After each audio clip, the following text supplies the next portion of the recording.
Last time on Square Roots, Faye woke up in prison and then was forced into a real fortress scenario.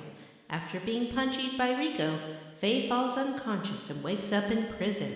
Later, Faye wakes up in prison after his gear is sabotaged.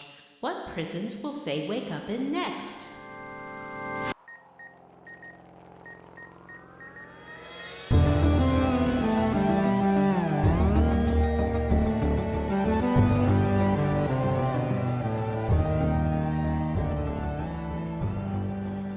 Everyone, and welcome to Square Roots, the classic RPG podcast. My name is Jim Banks. I'm joined by Matthew Van Zant. Heyo!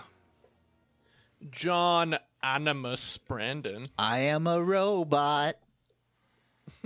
And Vanessa. I'm Vanessa. And this is a podcast where we play and talk about your favorite classic RPGs one chunker at a time, like Xenogears. The exiest game we can think of. Mm-hmm. Yeah. Unless it's X-Men. Ooh, X-Men Legends. Ooh, that's a good game. What was the one that got removed from the market? That was the Silicon Knights. That was the X-Men Legends Destiny. sequel, right? Yeah, yeah. Was that the sequel to Legends? Was there a sequel to Legends? There was a Legends 2, right? The sequel to X-Men was, Marvel Ultimate Alliance. Yeah. Oh. I never really liked those games. Oh. I like the I X-Men love one. fucking Marvel. Well, I wanted to like them, I love but fucking Marvel. I didn't like the sort of top-down beat-em-up gameplay. Yes, X-Men Destiny is the one that was pulled from shelves Why was it pulled? because it used a pirated version of the Unreal Engine. we They still have were to. in the process of suing Unreal at the time for like contract infringement, and they made X-Men Destiny and 2 Human on a fucking pirated version of Unreal Yes. while they were suing. Wow. A clown show. Whoopsie. We should still play that on the show sometime. I think that would be 100% amazing. agree. God, We love damn, X-Men. I can't believe we haven't. I love Yeah. X-Men. Well, even how could those we- Marvel They're Ultimate still Alliance hard copies, games, right? We could get a copy for Vanessa. Yeah, we still can. And those Marvel Ultimate Alliance games, like we could totally, if we ever, decide to hang out in the Square Roots house together. We usually don't. It's kind of a verboten thing. We don't like to hang out in the same room. But if we ever do, we should play some Marvel Ultimate Alliance or something, That game is fun. I like it. or maybe a game Vanessa likes. Game Vanessa likes. Have we introduced Vanessa? Ew, yet? no thanks. I don't You think so. have. I am Vanessa. I think I have a hard copy of X-Men Legends still. The first one. Oh, Whoa. I also would like to play that X-Men fighting game that somehow passed me by for like the PS2. yeah. That's Isn't that the right up Rise my of the alley. Imperfects? I don't know what it's called, but it's that very heavily sounds based right. on the Grant Morrison run of that era, which is super fun. Like a very dated and interesting thing, you know? X-Men lore. That's what this show's about. Yeah, on this show, we talk about your favorite X-Men video games and then play them through a chunk at a time. Remember that great X-Men arcade game? Oh, yeah. The Brawler? classic one? Yeah. Yes, Marvel what a versus piece of Capcom? shit. Marvel vs. Ooh, Capcom is not one of the the best fighting games one. ever made. The I first love it. wasn't there Yeah. before Marvel vs. Capcom? Wasn't there a Street Fighter versus Yeah. X-Men game? Yeah, X-Men versus Yeah. Capcom or something. I No, don't it's remember. X-Men. Yeah, I think it's X-Men Street Fighter. Yeah, I've never played that one, actually. I've only played the Yeah, Marvel me either. versus Capcom ones. I mean, Marvel vs. Marvel vs. Capcom, Capcom is good. 2 is one of the greatest games ever made. That's I liked god-level that game design. Genesis X-Men Wanna game. take That you was for pretty a good. ride. Is the Genesis I wanna X-Men take one you the for a brawler? ride. It's like a side-scrolling platform take you for a adventure, ride. and you could be Gambit. So I was always Gambit. Oh, so that's I not wanna the same take one you as for the a ride. like the Streets of Rage-ish one. I don't think so. Matt, who else was in the Genesis X-Men game? There was Gambit. There's a couple of really great Genesis X-Men games that have like the full 90s cast. Wolverine, Cyclops, Jean Grey, Wolverine, Psylocke, yeah. Iceman. And they're all in those classic 90s designs. Those games are fucking phenomenal, legitimately. Both Yeah, of they're them really fun. both of them have like decent, like really good plots for that era. Really fantastic art. Like just what a great couple of games. Ooh, that like 2D side scroller one. I think John, the one that you're talking about, is really good. Yeah, I that's really what I'm like talking that about. one. There's two of them. Yeah. And then I'm there's talking about that. Yeah, that like one that was in the arcades where it was like a 4-player. Yeah, we were talking about that like before. Streets of Rage. Yeah. Yeah, I love that game. That one had that's some what we're Beastie talking about. Boys. There's two of those. Yeah, I thought John was talking No. about the like No. the 2D side scroller one, the platformer. Yeah, that's the one I'm talking about. Is the Yeah. one where you're Gambit and you can play as I think Cyclops, Like Wolverine, Cyclops and Storm. Nightcrawler. Oh, is it Nightcrawler? Oh, there's no Nightcrawler, ladies. Oh, maybe How you're can you right. have an Maybe X-Men it's- game? No, I'm positive Psylocke is in there. Oh, maybe. I'm I feel like it positive. was all dudes. Maybe. I think could it be is all wrong. dudes. It's Gambit, Nightcrawler, Wolverine, and Cyclops. How could you make an X-Men game and not have at least like That's- one lady? Come on, Rogue was like the primo X-Men in the Dazzler? 90s. I always hated Kitty Dazzler. Pryde? That disco fucking origin is never good. She's never gonna I shit. love Dazzler. Well, Yeah, guys, X-Men Madness in Murder World, I think. Madness and Murder. Ooh. No. That's PC.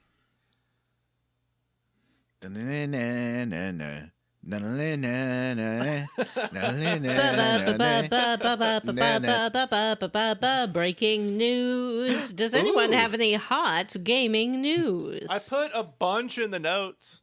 Oh, let's go look at these Some notes. real high-profile game releases have been delayed to next year.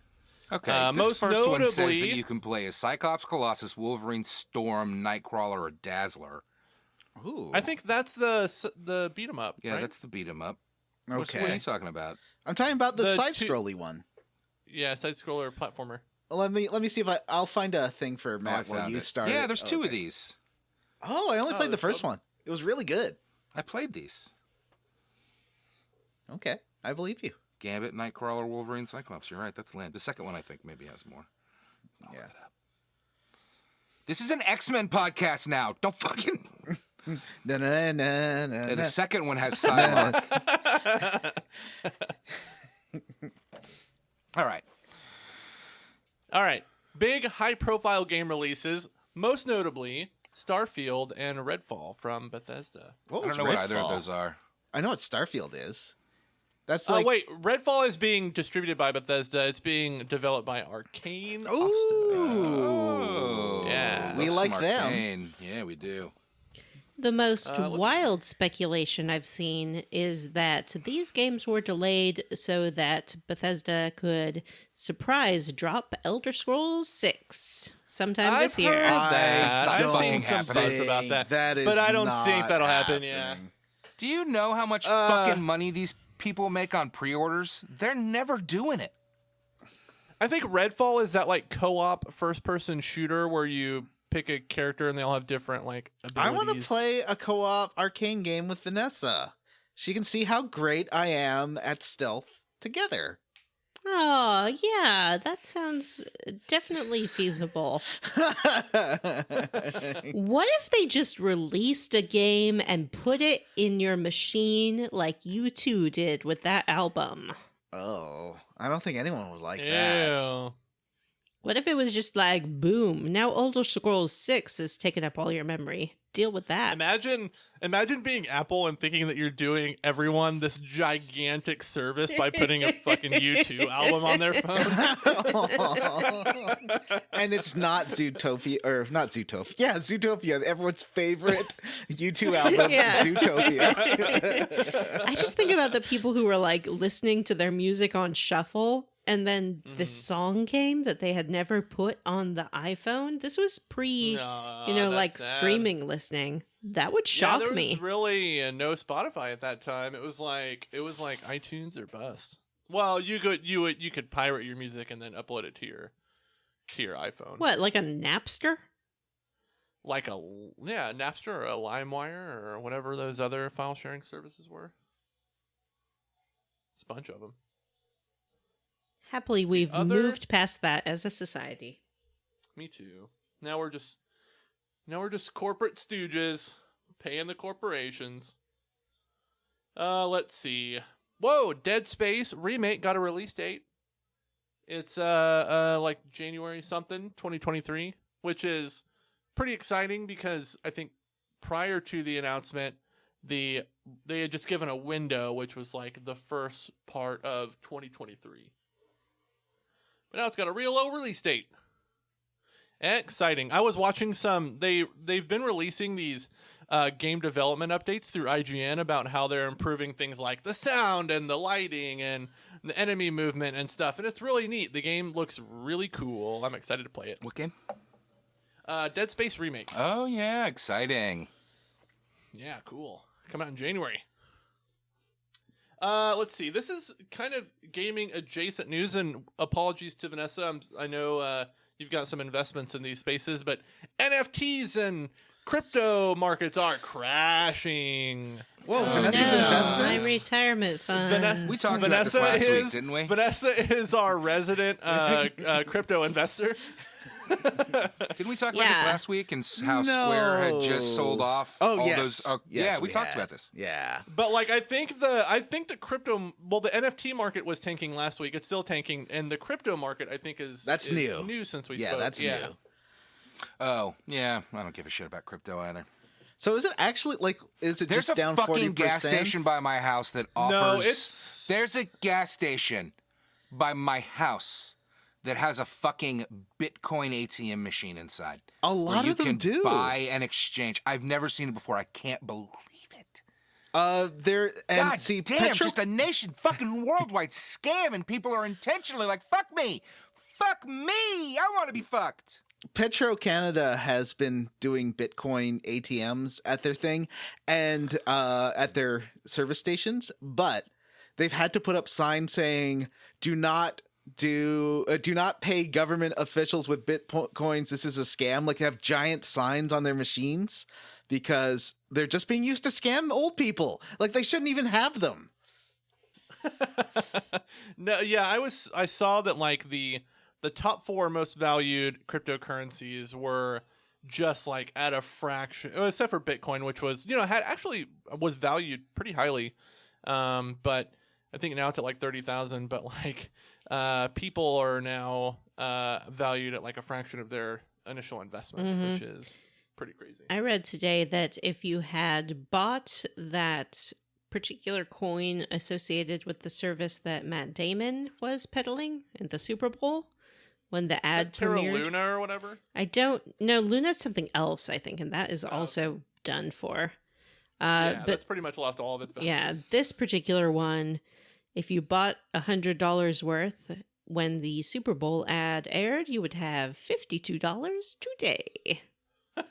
I saw a great tweet today that said like, you're probably like, if you hear about an investment in a Super Bowl ad starring Matt Damon, you're probably not getting in on the ground floor like you're promised. Yeah, exactly. It's like once they start putting ATMs places, like that is a sign that they're having to expand their consumer base, and the only way those things have any value is if more people are buying in, and just like an MLM, eventually there's no more people left in the world.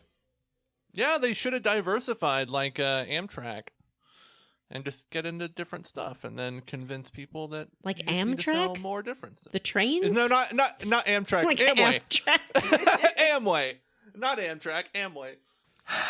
Let's All see right. what else. I've got one. More. Oh, John's got one. No, he doesn't. There is a lawsuit against Wata. Now, I don't know if you know who Wata is. Basically, you send them your like mint in package, sealed, well, not always sealed, but at least good condition retro video games, and they like give it a grade, and they also run auctions, but they've been it seems kind of scamming auctions and like buying from themselves, and that's why remember like a sealed copy of Super Mario, or not even sealed, I think just a copy of Super Mario Brothers, the original, sold for like 1 point something million, and everyone was like, that's 1,000 times more than it's worth. What's going on? And then there was a few more auctions like that where they were selling for ridiculous sums. And there is now in the Central District of California a class action lawsuit against Wata for manipulating their own prices. And so we talked to, I think we even said before, that's what we thought was happening, that it was most likely a scam. That because a sealed or non-sealed copy of Super Mario Brothers is not. How do you benefit from that? like how does WADA benefit from driving up prices and then like were they inflating the prices in the auction and then keeping it? Like Yeah, and then you resell it buying later. it for lower? Yeah. Yeah. It's like you So that's just straight up fraud then. Yeah. You're like, "Oh, this sold for 1.1 million and now it's up at auction again." Look at how much it increased in value from this period. Buy it now and then you too can sell it for however much. That's exactly what they do with NTFs. Yeah, that's NFTs. called a Ponzi scheme. NFTs. What's an Are we still NTF? talking Why do I about keep saying NFTs? that? NTF? Non-fungible tokens? Non-fungible tokens. Yeah. Yeah. No, NTF is a thing. What is it? Isn't it like radio, what is it? radio transmissions or something? Radio transmissions. I wouldn't know that. The National Task Force on Oh, yeah, Snuggles. Yes, that makes sense. Hold on. I found a Wikipedia entry. National Society for Road Safety? I don't know how that's NTF. Nigeria Trust Fund, National Task Force, National Transfer Format, which is looks like an English geospatial information thing. So's your mom. Boo. Neurotrophic factors, which is a family of biomolecules. Ooh. Oh. That's probably what you're Yeah. thinking. Yeah, that must be it. Noted biologist. Oh, I said too much about Vanessa. Do not write that in your books. Yeah. So I have another piece of hot gaming news. Oh, I want to hear it. Nintendo is in some hot water after some publication, I can't remember the name of it, released an article Square roots. about some workplace issues that they're having. Essentially, Ooh. a lot of employees are upset at the at workplace conditions and their reliance on temps, and it's creating a kind of toxic environment where people are so afraid of reprisal and being replaced by a temp that they are afraid to speak up about their shitty workplace conditions. And Nintendo has known about this since 2014 at least and Yikes. hasn't done anything yet. So it's been a big old problem. Yeah, didn't they see get that. different That's a color. bummer. They're like red badges are the temps, and the red badges do not hang. Like there's a clique thing where they don't hang out with like the official badged people, and Yeah. they have to be fired before a year so that they don't get benefits, and then they're rehired a month later, and it's just gross. Yeah.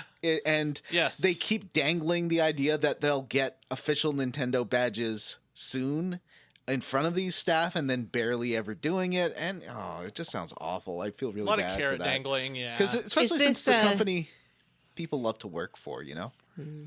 Is this that's a domestic huge or bummer. is this the Yeah, that's the the US. Japan office? It's like the treehouse in Washington and all that.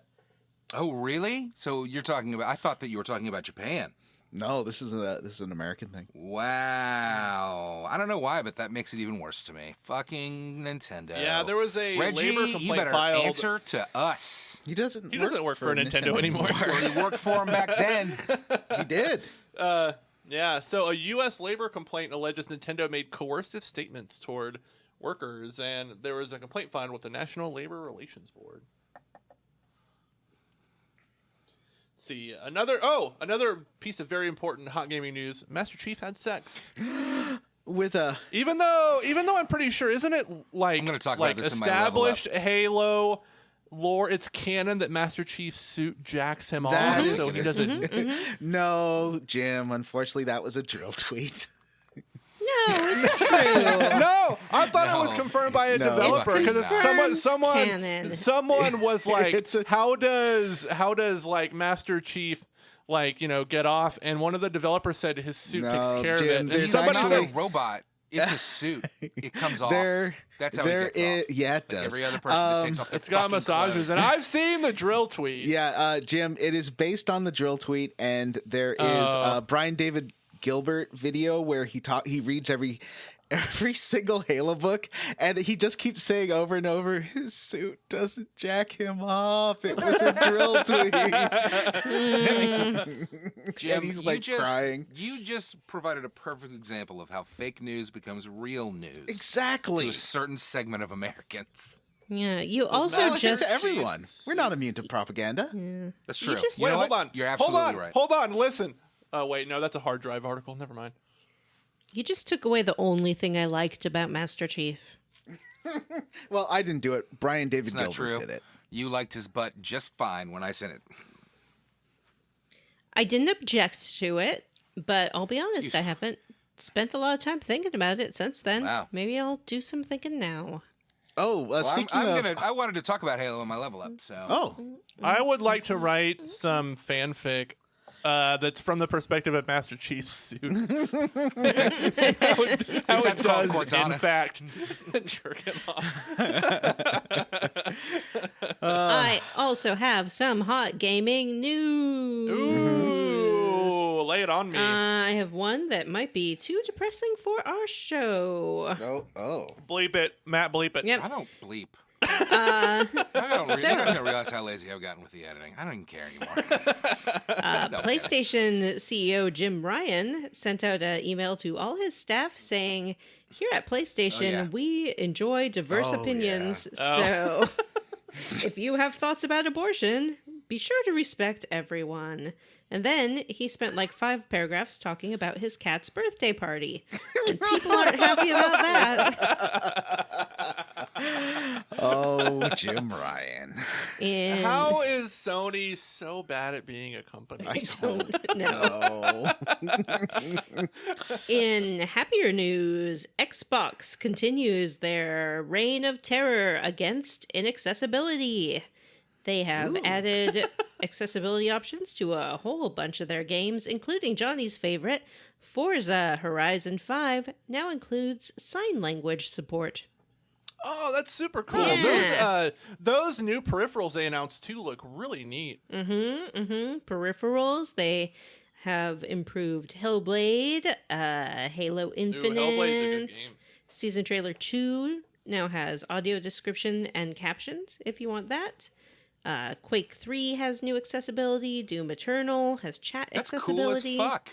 That's John and I love to awesome. play Quake. Going back and doing And- and adding those accessibility options to older games is legitimately that is what's the word? I'm looking It for? is. That It is cool as fuck. Cool. It's and cool. also a It's whole bunch notable. of- It's radical. It's Admirable. admirable. Applause Thank worthy. you so much, Jim. It's admirable. It really is. And Microsoft's a giant corporation that can fuck itself to death, but this is an admirable thing. That thing's And a great. whole bunch of new features for Deathloop, Admirable. which I I said really admirable. enjoyed playing. With what, Vanessa? Deathloop. So thought- on I Xbox. never finished that one. Yeah, it is, isn't it? Oh no, it's a That's PS a exclusive. PS5. yeah, this exclusive. is a PS5 update. Deathloop has new game speed and difficulty options, and you can change the number of times you can regenerate. The HUD has new subtitle options, and the menu navigation is easier. So if you've slept on playing Deathloop, maybe now is the time to try it out. I liked it. Deathloop. I did. You I didn't seem liked that it. hot on it. I liked it too, It's but arcane, it right? didn't keep my attention really. I feel Yeah, like, Jim was the I one who would, wasn't too hot on it. I Oh, liked it okay. a Yeah. lot. Oh, I feel well, like I that's would good. be in I the Vanessa liked- camp. I haven't played it, but like I love those fucking arcane games. It's arcane, right? Yeah, I don't. Yeah.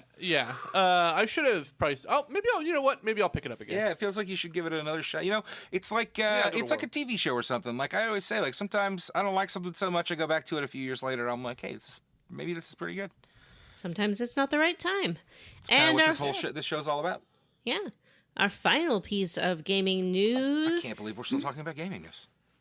Shadow Hearts is definitely coming back. Here's No, Johnny with what? more What? information. No, Don't. that is Shadowrun. Thank you. No, Shadow Hearts' trademark was Let renewed. Vanessa They finish. renew trademarks. Oh. They renew trademarks Don't when they're tease about me to like expire.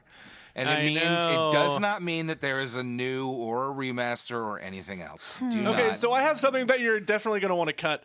Remember when that listener sent me his copy of Shadow Heart so that we would play it, and that was a couple of years ago, and we still haven't played it yet. No. Did you lose I it? didn't know that. No, it's sitting in my cabinet above my workstation, but it would be fun to play. It would be.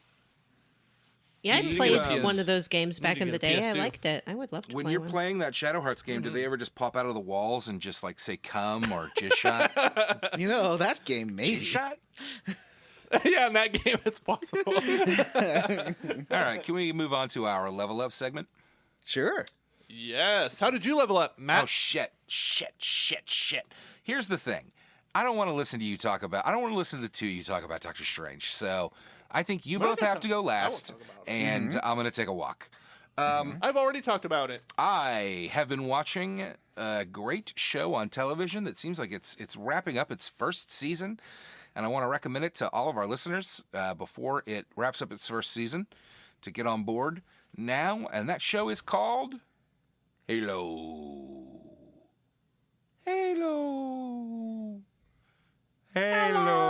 I've heard it's gotten a lot better in the back half of that first season. I honestly thought the first half of the season was great. So I want to just say something real quick, which is that I really like the show.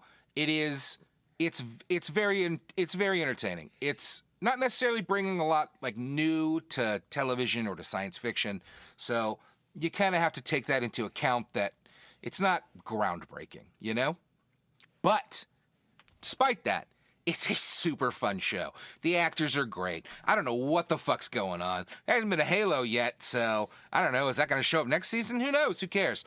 Sometimes Covenants monsters show up on screen and go, and then shoot their guns and then get murdered. And there's giant Spartans and they stomp around. And there's a fantastic cool. actress who I've been wanting to bring up. Fantastic what? Actress? Halo cast.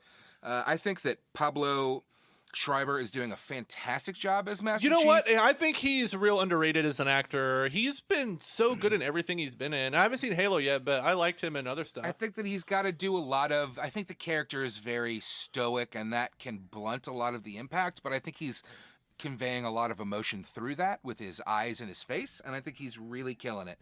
I've heard complaints about how from listeners or not listeners from fans that have said that since he takes his helmet off, they can't watch it. And to those people, I say, I'm sorry for your fucking poor judgment. Like, it's life. What a stupid thing. Anyway, it's fantastic. The action is great. This newest episode, which I believe is episode 8, ended in just a legitimate, fantastic action scene. The Spartans look fantastic, particularly Master Chief. The special effects are legitimately fantastic. I think a lot of the actors are killing it. And the show's just, I don't know a lot about Halo lore other than the first game. But it's pretty stacked. Like, there's a lot of Halo lore. well, I know there is, but I hope that they don't get too much into the old stuff, right? Because a lot of the Halo lore is lore, right? And I don't want to see a show about the fucking founders or whatever the fuck. Precursors. Yeah, I don't need that shit at all. But in this show, Kate Kennedy is playing one of the Spartans. There are 4 Spartans. Well, I'm not going to name them all. There's 4 Spartans. Master Chief is the head of them.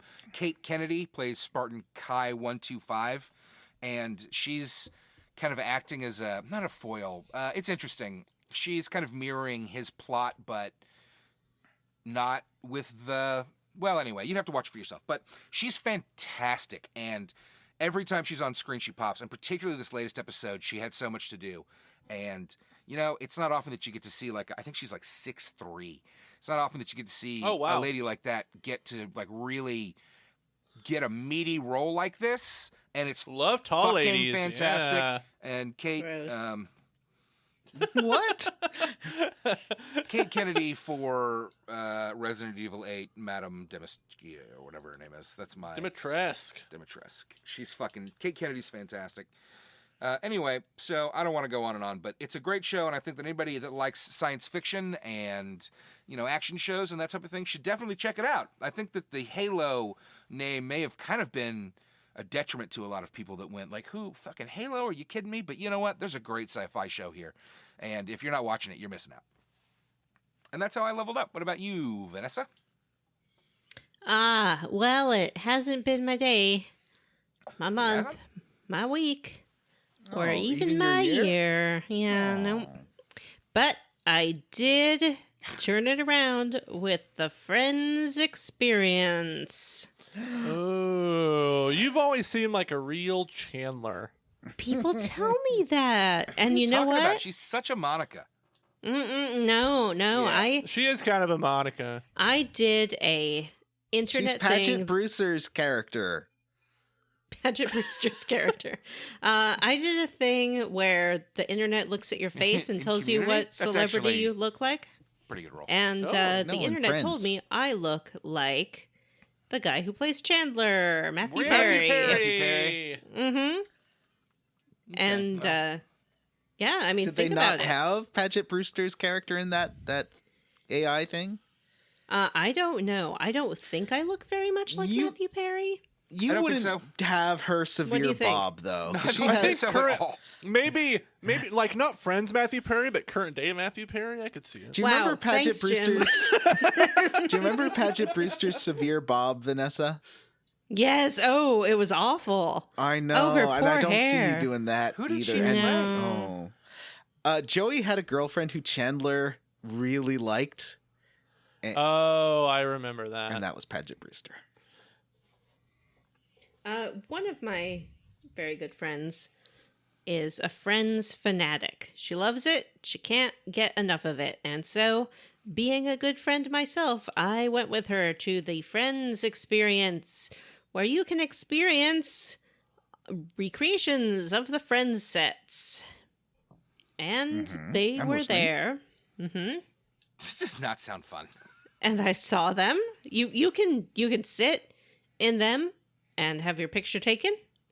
I sat in the reclining armchairs. I stood by the big couch and was like pivot this couch, boys. And I went to the central perk and stood behind the counter like I was Gunther. Friends experience. If you get a ticket to go for free and you have, I don't know, 15 minutes, might as well enjoy yourself. It was really fast, I'll say that. They definitely, they were plowing people through there. Like an IKEA. Mm-hmm. It was exactly, Jim. That's exactly what it was. It was like a Friends IKEA. Yeah, where there's like different set pieces that you got to interact with, and then it's moving on. It's like, here's this, here's the boys' apartment, here's the girls' apartment, here's the little hallway, here's the central perk, here's the stairway with the couch, and you're done. Did you say pivot? No. You're supposed to try to move the couch and go pivot. I know what That's I'm the whole thing. supposed to do. I didn't care to. Yeah, it's not It- good. It did have some props and costumes, but I am unclear as to whether or not they were originals.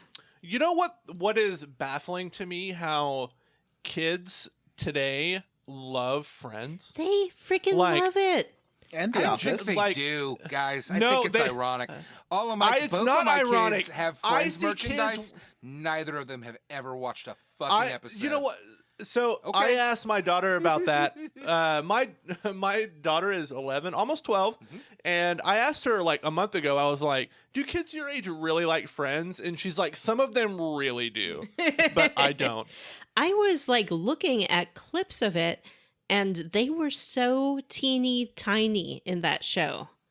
Yeah, Like- but it's kind of perfect for a platform like TikTok because all the jokes in Friends are real set up and then cut to the next that's character true. punchline. Yeah. And so it's kind of perfect for a TikTok edit. You get That's the how they're joke set up consuming and it. then the punchline. Yeah. They're just So, having like, a little it's- bit.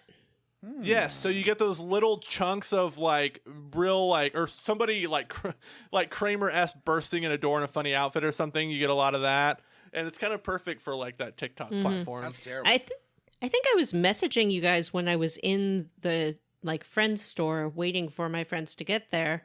You were, because I was like, "Why are you there?" Yeah, And you're it's like, "I'm a good." You're like, "I'm a good friend."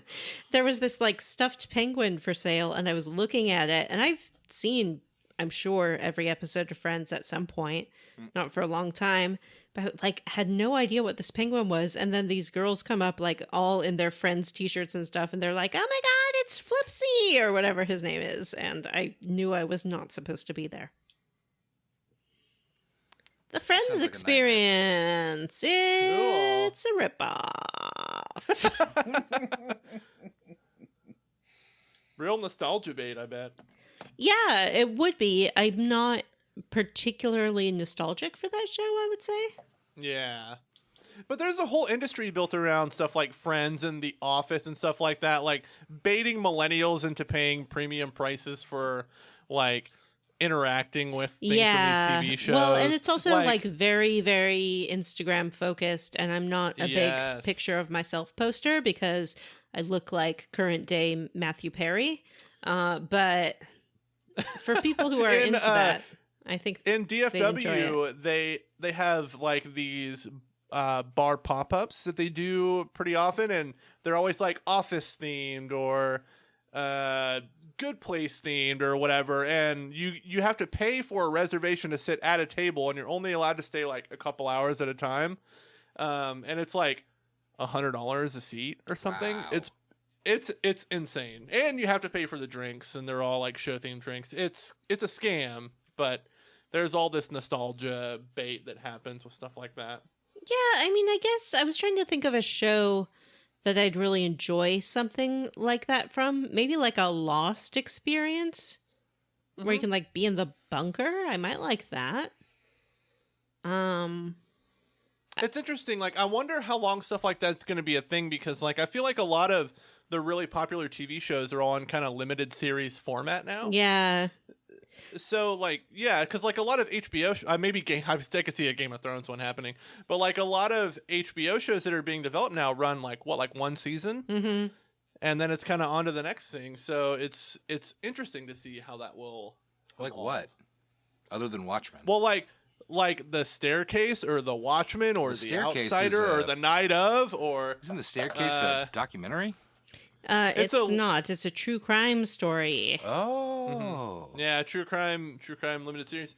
But like, yeah, all those new HBO shows are all like limited run kind of things. So they're not like that kind of built for syndication kind of format.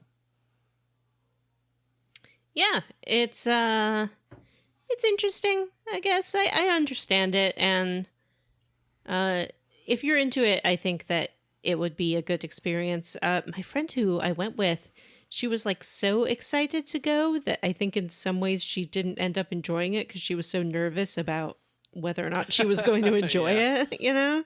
I get that. That's how I feel when I go to fan conventions. Yeah. I don't really do that. I did go to that Star Trek thing a few years ago that I liked a lot, but it had little games you could play.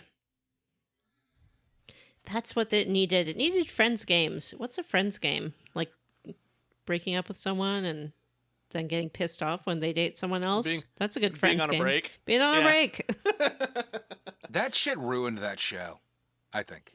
I think they ruined the show. I think that they had a good I think the will they won't final they thing season going, ruined and it. then they really fucking biffed it with that shit, and then it just got worse. Then he knocked her up, and she kept the kid, but she didn't tell him, and it was fucking mess. I think they ruined it when Joey fell in love with Rachel. Oh yeah, that was dumb. But that was Yeah. late. I think by the time Chandler That was and, the last season. I That think was by the final time season, I Chandler and Monica were together, things had gone wildly off the rails. think. Yeah, I get that. You need like that rotating cast of boyfriends and girlfriends to keep things interesting. It's really not that so much as just that they had the one. Office kind of had the same problem but they did it right, which is that Jim and Pam got married, and that's really sweet. And I've always said you can just stop watching after that. And Friends could have done the Yeah. same thing, but instead they went with this. I'm on a break. We'll never be together. Everything's terrible. Awful relationship melodrama for 3 more seasons. It was bad. Same thing they did with The Office, where when Pam and Jim were on the rocks, they made the camera guy. Yes, that was the so bad. third That's party. the last season. That was or the so boom bad. operator. He was a boom operator. Ooh, yuck. Anyway, sorry, Vanessa.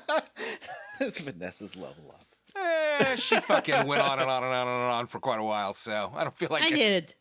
And it's I'm unreasonable for us done. to- And now it's time for Johnny. Johnny's but- bullshit minigame corner. It's time for his level up, but I'm very scared, Matt. I'm scared that he and Jim are gonna like get They're gonna into ruin it, it. I'm gonna and they're put- gonna drop spoilers. Can you guys just message us and we'll take our headphones off and walk away?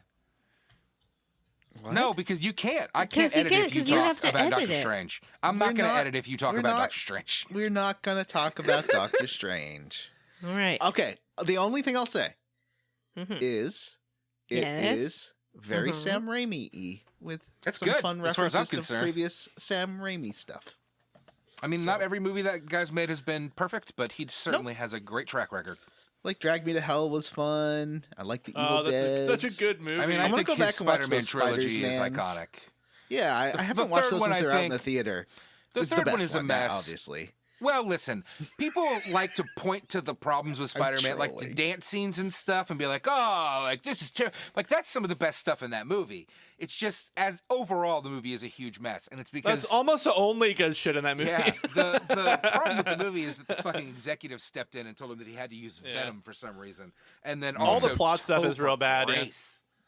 Well, it was I think he was Venom. fun casting. Although he's Venom, not really. Sandman, Green Goblin. There's just too much stuff too much going stuff on in going that on, movie. Yeah, agreed. And I do think that the new Venom guy, what's his name, Tom Hardy, Tom Hardy. He's much better in the role. is much better in the role. But I like Topher Venom Grace. 2, Venom 2 is so good, and it's so campy in that same way. know, Yeah. it's if weird that if you you say haven't that. seen it, you should watch it. Yeah. It's weird that you say that because I see a lot of people complaining about it online, but I agree with you. Like I really enjoyed it. Like it's not good. It's Yeah. well, fun. I don't want to be Yeah, like it's yeah, fun. it's It's fun. fun. You know what? Yeah. That's what it is. I don't even know why I'm shocked. Like people only have two things: either it's fucking perfect or it's garbage. And Woody Harrelson played a great villain. Except Harrelson's I a dog. was so Now, mad I've that been listening- he was class of 96. Like he was my age in that, and I was like, Yeah. oh, don't No. you? He was in his 20s when I was born. Like, don't you start that? The Flophouse could be did my an episode dad. on Venom: Let There Be Carnage, and it was pretty fun, to be honest. Anyway, I only saw Venom 2. I've never seen Venom 1. I was totally lost. You know, who Venom are 1 these is- characters? What's I happening? think Venom 1 is fun. I'm joking. It's fun. It's not good. Yeah, yeah. It doesn't really. Tom it Hardy doesn't really know what it puts wants on to. a fucking act, you know? Yeah, it It's doesn't all really about know that. what it wants to be. Yeah. Like Venom 2 knows what it wants to be. Venom 1 is still trying a lot of different stuff. I mean, it's a horror comedy, but like you're right. It takes them a while to land on that. They cannot find that balance between superhero and horror comedy. But the second one pulls it off a lot better. And like Tom Hardy's weird accent that he's doing in the He's movie. such a fucking weird actor. Like I'm really starting to like him more and more because he just keeps doing weird stuff. Do you guys fucking remember Bane? He's already done this once. Yeah. But he's also been in some really fucking good movies. I don't know if you guys remember a movie called Mad Max Fury Road. That was very good. But he had like 12 lines in that whole movie. Yeah, but he's on camera 90% of the time. And one of them was one of my favorite movie lines. She went under the wheels. Which is one of my favorite lines. I don't know why that would be So your favorite let's line, talk but- about. I watched the first episode of Matt recommended show. Although he doesn't remember the show now, so it's kind of a tricky Matt recommendation. I saw the I first remember episode it. I just of haven't finished. Pentaveret. Yeah. What did you think of it? I liked parts of it. You're right. It's like Austin Powers with the problematic stuff mostly removed. And so Mostly, it's still a little problem. yeah. But There's a I fun feel like scene in where the it's second. I problematic, saw it's about in good faith, you know? what's the pool scene in the first. No, that was in the second episode. So I got about halfway through the second episode. There's a fun pool scene thing. I saw the joke that it was building to coming a mile away, but that's kind of half the fun with it. Yeah, it Where really they- is. When he like starts winking at the camera, like I'm about to I'm about to say a naughty word, Yeah. and you're like, you fucking idiot, stop it. I watched part of the first episode and like you can tell he's having the time of his life I really playing these kinda- characters.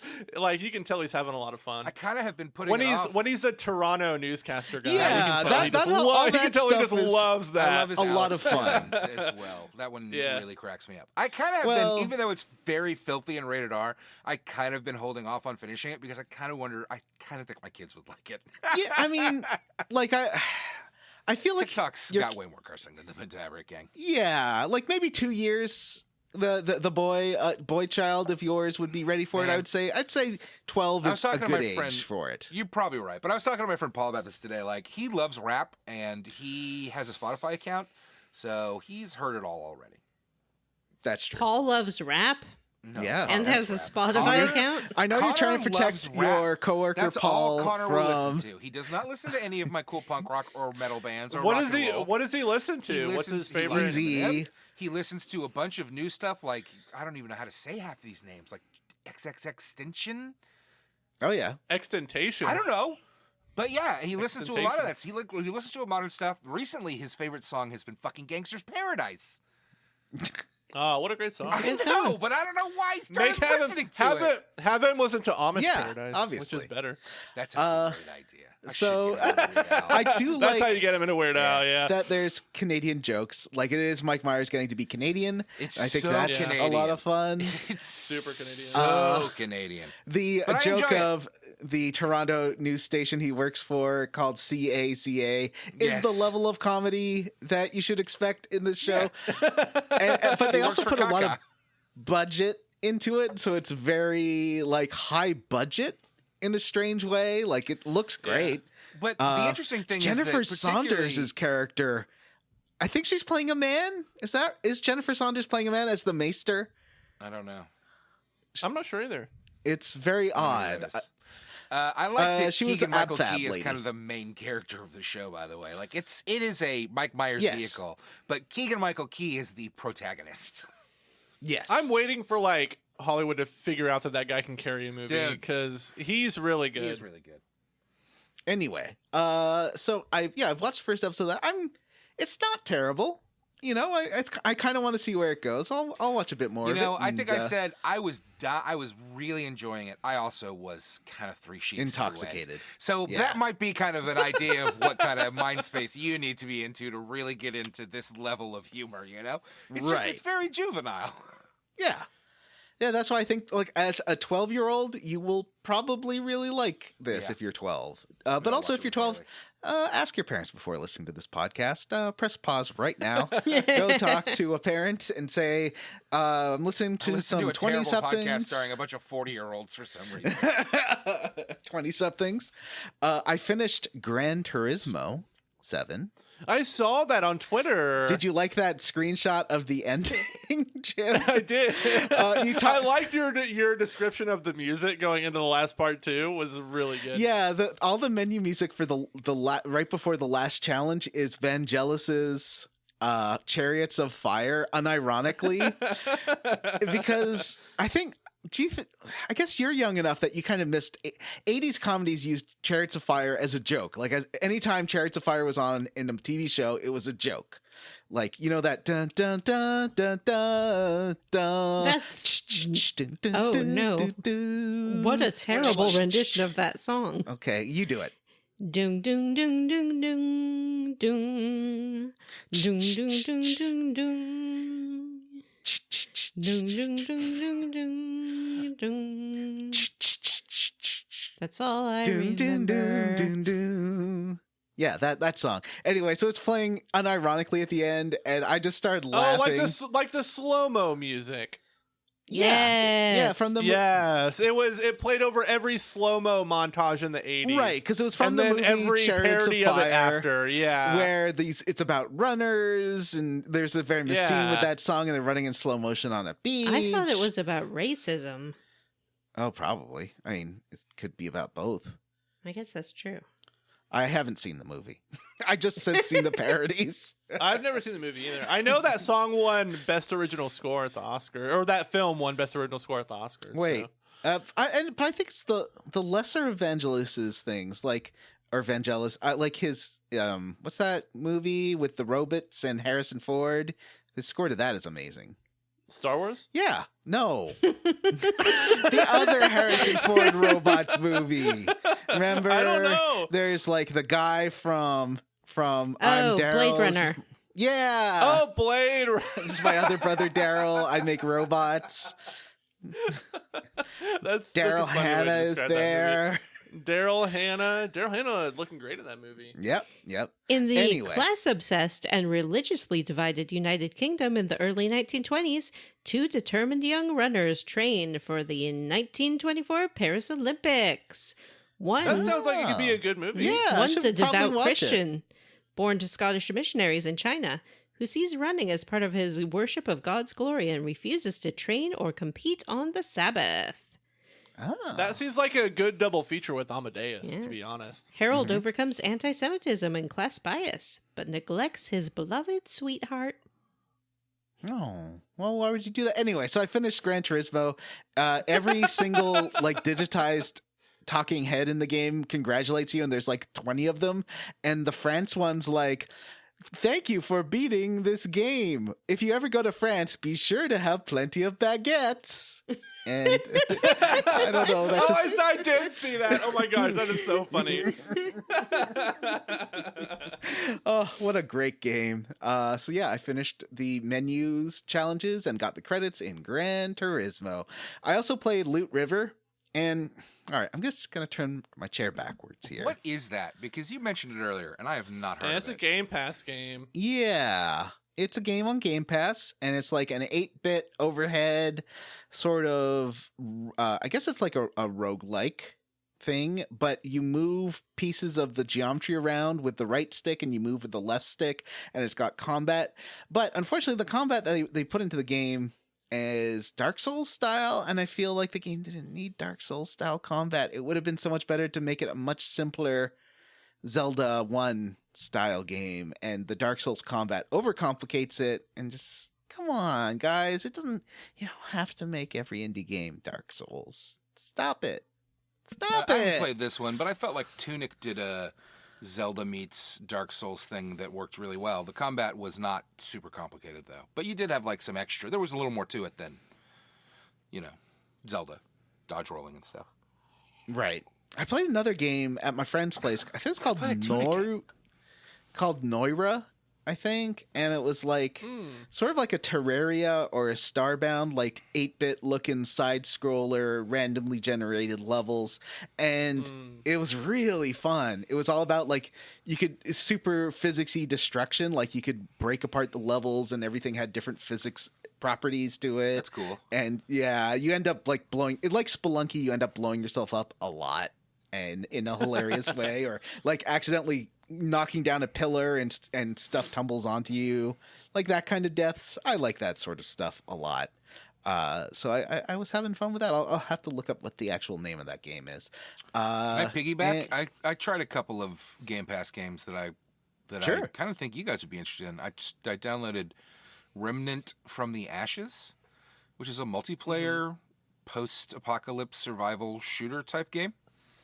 Seems really fun. Seems like a good... Kind of reminds me of that Dungeons and Dragons game that we all played, but like with I'll guns. play that with you if you want. Yeah, that Remnant from the Ashes seems like I've heard good things about it. If you're still playing it, I'll download it. I think it's fun. What was that? What was that game on PS5? What is it? Multiplayer? The one where you keep dying and you're like a lady in space. Returnal. Yeah, I tried that. I have that game. That is not multiplayer. Oh, it's not? Aw, it seems like it'd be good multiplayer. Yeah. It is. That game is one of the best, like, from a control standpoint, one of the best handling games I've ever played. It feels so fun to play. Yeah, I need more PS5 games. I also downloaded and tried out a game called Origami 2 on Game Pass, and that is a stealth action where you play like a ninja. It's very level-based. You sneaking through these levels kind of however you want. You can no-kill ghost it. You can kill everything in the level, There's a variety of ways to get around things. You can go over the roofs. You can go through the grass. You can, and it also has multiplayer component, just like the Remnant from the Ashes, where you can join up with, I think, 2 or 3 friends and do these levels together. And you know what? The gameplay is smooth and fun. Lots of, I like to do the kills, but lots of like dropping down from above people and stabbing them and throwing their body in the bushes and fucking sneaking through. Okay, that does sound fun. I mean, it's built for multiplayer too, which is really interesting for this type of game. I'll try it. Yeah, I watched a speed run of that. Oh, really? It looks really cool. Yeah. Was it a multiplayer speed run? It was not. All right. Well, is anyone else needing to level I up? think Jim's got to go. Yeah. Jim, I'll be quick. Let's talk about Jim. Dr. He's wearing Strength, another JK. fucking pup shirt, and I'm still jealous. I have a lot of pup shirts. So I watched a movie, the most recent movie from acclaimed indie horror director Ty West, who made The Innkeepers and House of the Devil, the movie X. Have you guys heard of X? Yeah. What is it? It is a slasher movie set in the 70s about a group of young folks who are rent a cabin at an isolated farmhouse in order to shoot a porno. And the elderly owners of the cabin turn out to be very violent. Man, what what a great movie. It is definitely not for children. It's very booby. It is a very booby slasher movie, but it's really cool to see a slasher movie where the antagonist motivate, like, it deals with a lot of themes about getting old and what happens with your sexuality as you get older and wanting like a different life than you had when you're old, and a lot of that deals like is factored into the primary motivations of the antagonist. It's really interesting to watch, and everyone in the cast top to bottom is amazing. I was very skeptical of it at first because like it kind of seemed very gimmicky to me, but man, is it really fun to watch. And it's newly available on digital, so if you want to like a good kind of throwback slasher with great character work and dealing with a lot of themes that slashers traditionally don't, like being old and sexuality, and like in a lot of slashers, like, you know, being sexual is cause for getting murdered. Like Jason murdered everybody that had sex at Crystal Lake, but in X, like, it's a central theme of like everyone and like every character, and so it's really cool to see a movie like that. And I just learned the other day that it's part of a planned kind of trilogy. There's a prequel that's already been filmed and a sequel that will be filmed, and that's super exciting. So you should check it out. It's called X. It's on streaming. It's kind of expensive currently because it's one of those like kind of hybrid theatrical digital releases right now where it's like $20 to rent. Yeah. But I'm sure it'll hit Shudder or one of the other streaming platforms soon. So check it out if you can find it. Oh, one last little tidbit. I've been rewatching Futurama. I didn't like that show when it came out, but I don't know. It hits me better. I think it's because it was cynical. I really didn't like cynicism as a kid, and watching it now, I can definitely understand the cynicism a lot more. So I don't mind it as much. Yeah. Or as a young adult, I guess, because I was like 20 when that show came out, or 21. But yeah, Futurama. It's pretty funny. Yeah, I think that one.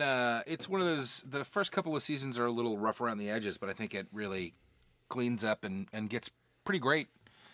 And then gets canceled, and then comes back. And then comes back. It keeps coming back. And then comes back on every streaming platform. Yeah.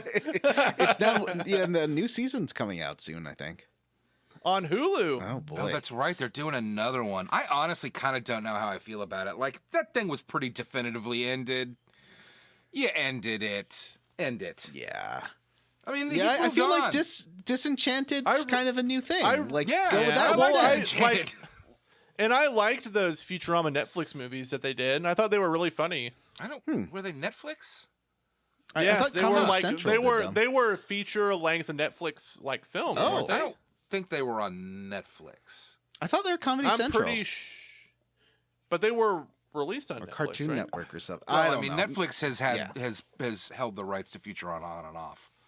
I thought it was Netflix. You could be right. But To there be were honest with like you, I'm not there were 2 or 3 three of movies, right? And they were Three or four three of of them. They were really good. The TV shows At least an hour on long. Disney Plus in Canada, I don't know about in the US. Oh, really? Maybe it was Weird. a Fox thing, and they signed Yeah. it to Netflix. Yeah, It's on Hulu, I think, in the U.S. Okay. That's where I watched All it right. recently.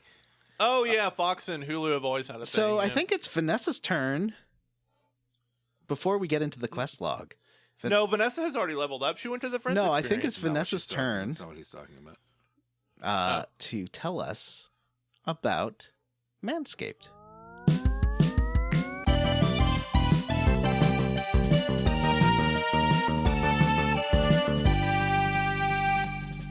Hey everyone, just as a quick reminder before we get into the meat of the episode, support for Square Roots is brought to you by Manscaped, the best in men's below-the-waist grooming.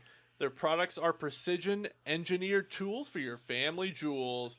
Manscaped's Performance Package is the ultimate men's hygiene bundle. Join over 4 million men worldwide who trust Manscaped with this exclusive offer just for our listeners. 20% off and free worldwide shipping with the code SQUAREROOTS at manscaped.com. If my math is correct, and it always is, that's nearly or around or even more than 8 million balls. I knew a guy named Tripod who had 3 balls.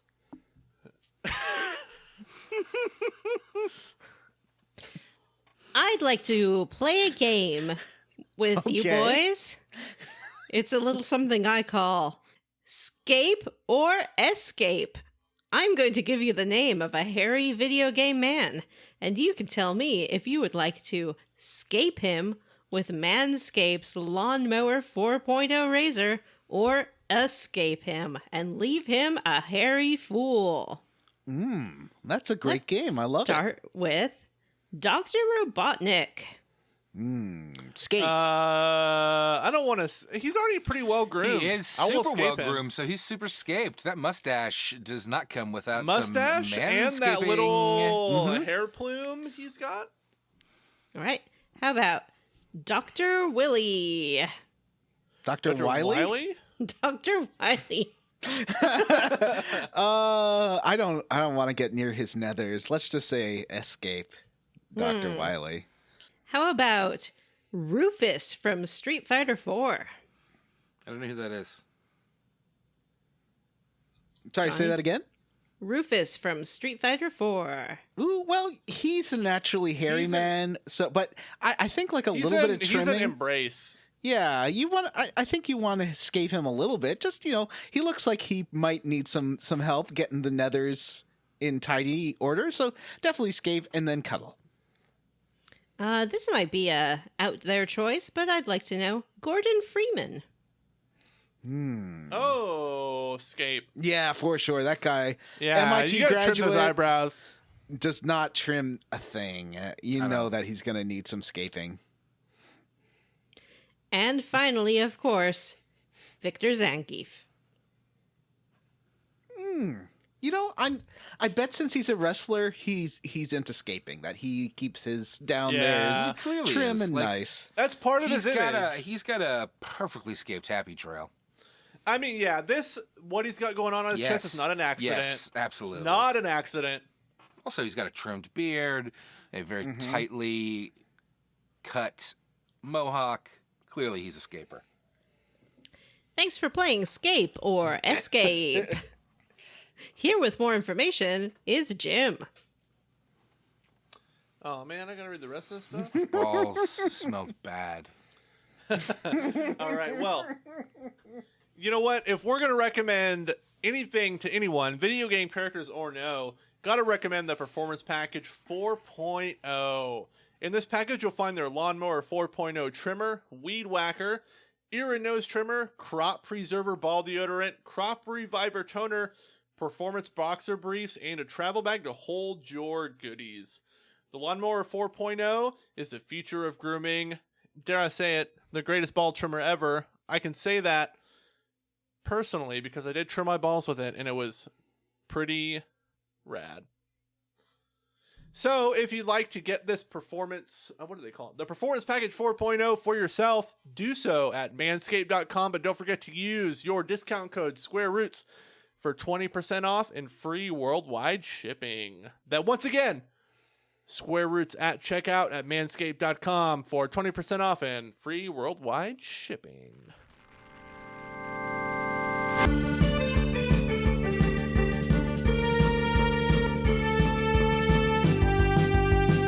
All right. What an amazing ad. We have literally just sold Manscaped out of their entire stock, I think. Wouldn't you say? Yeah, they called us after the last week, and they were like, wow. Please stop. Our ball deodorant sales have gone through the roof. It went through the little chart, the top of the chart, punctured through that. It's just Busted out of the graph. Yeah, exactly. It's just so successful, and they have to say it's Matt's Stanky Bees. His They're gonna call it Mattscape from now on. Yeah, I think that's probably for the best. That's a good idea. That's how you got to get the listeners, you know? That's how you're going to get the buyers. So, what did you all think of this chunker? Man, I feel like I want this game to get to the point. I hate this game now. This chunker might be, I think, among the most boring we've ever played. Yeah. I mean, I don't know that it's going to get better than this. It's just so much cutscene, and I really... Ooh. I'm really tired of like wondering what people's deals are. Like the people you fought underwater, what's their deal? Well, I mean, there's I don't know. Dominia who doesn't like what's her face, Ellie, and there's the other girl who I don't know what her deal is. I don't remember. Kelvina. Yeah, There, I remember. Miang has but like, hypno eyes. yeah, Miang, and then there's what's the name of the guy with Miang? Ramses. Ramses. He just Oh, hates yeah. Faye. I get Ramses and Sigurd mixed up. Ramses is bad and Sigurd is good. Sigurd is good. Yeah. Didn't we? Yeah.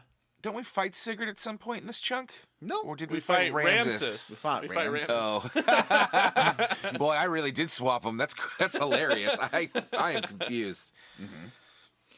I really faded out on this. Like, some of these cutscenes are so long that, like, I don't know what's going on anymore. I don't know what's Yeah. happening in the plot anymore. It's a There's mess to me. Nothing There happened were in this chunker. Don't we need There are a couple flashbacks in Mm-hmm. this one to unnecessary backstory that I did not care about. Well, don't you want to know why Billy's the way he is?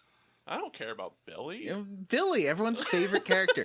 But Yeah, everyone's favorite character. we Billy. do meet a character that is everyone's favorite character on the gunman? on the Thames, and that is Oh, the captain. He's a big walrus, and you know what he is? He is a man of the sea.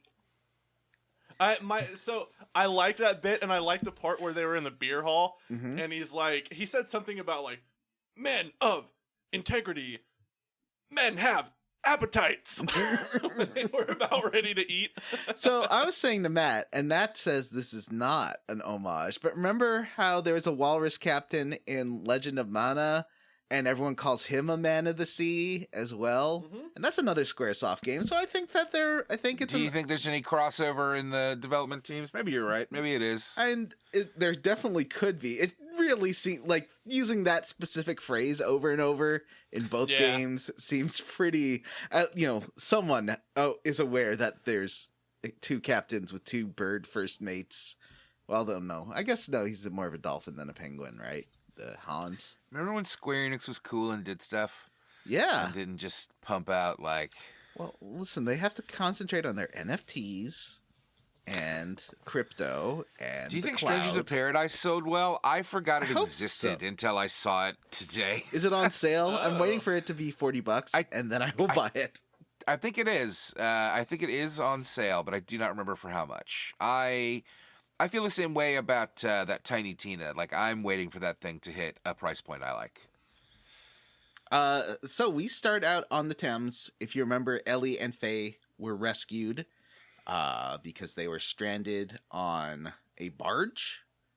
And now they're here on this amazing oil rig. There's so much to do. It's a big city. I guess it's a floating rig because it can move around. Yeah. There's a lot to do here. There's so many. There's a mini game that's basically Uno or Crazy Eights. I don't know if you guys like that one. No.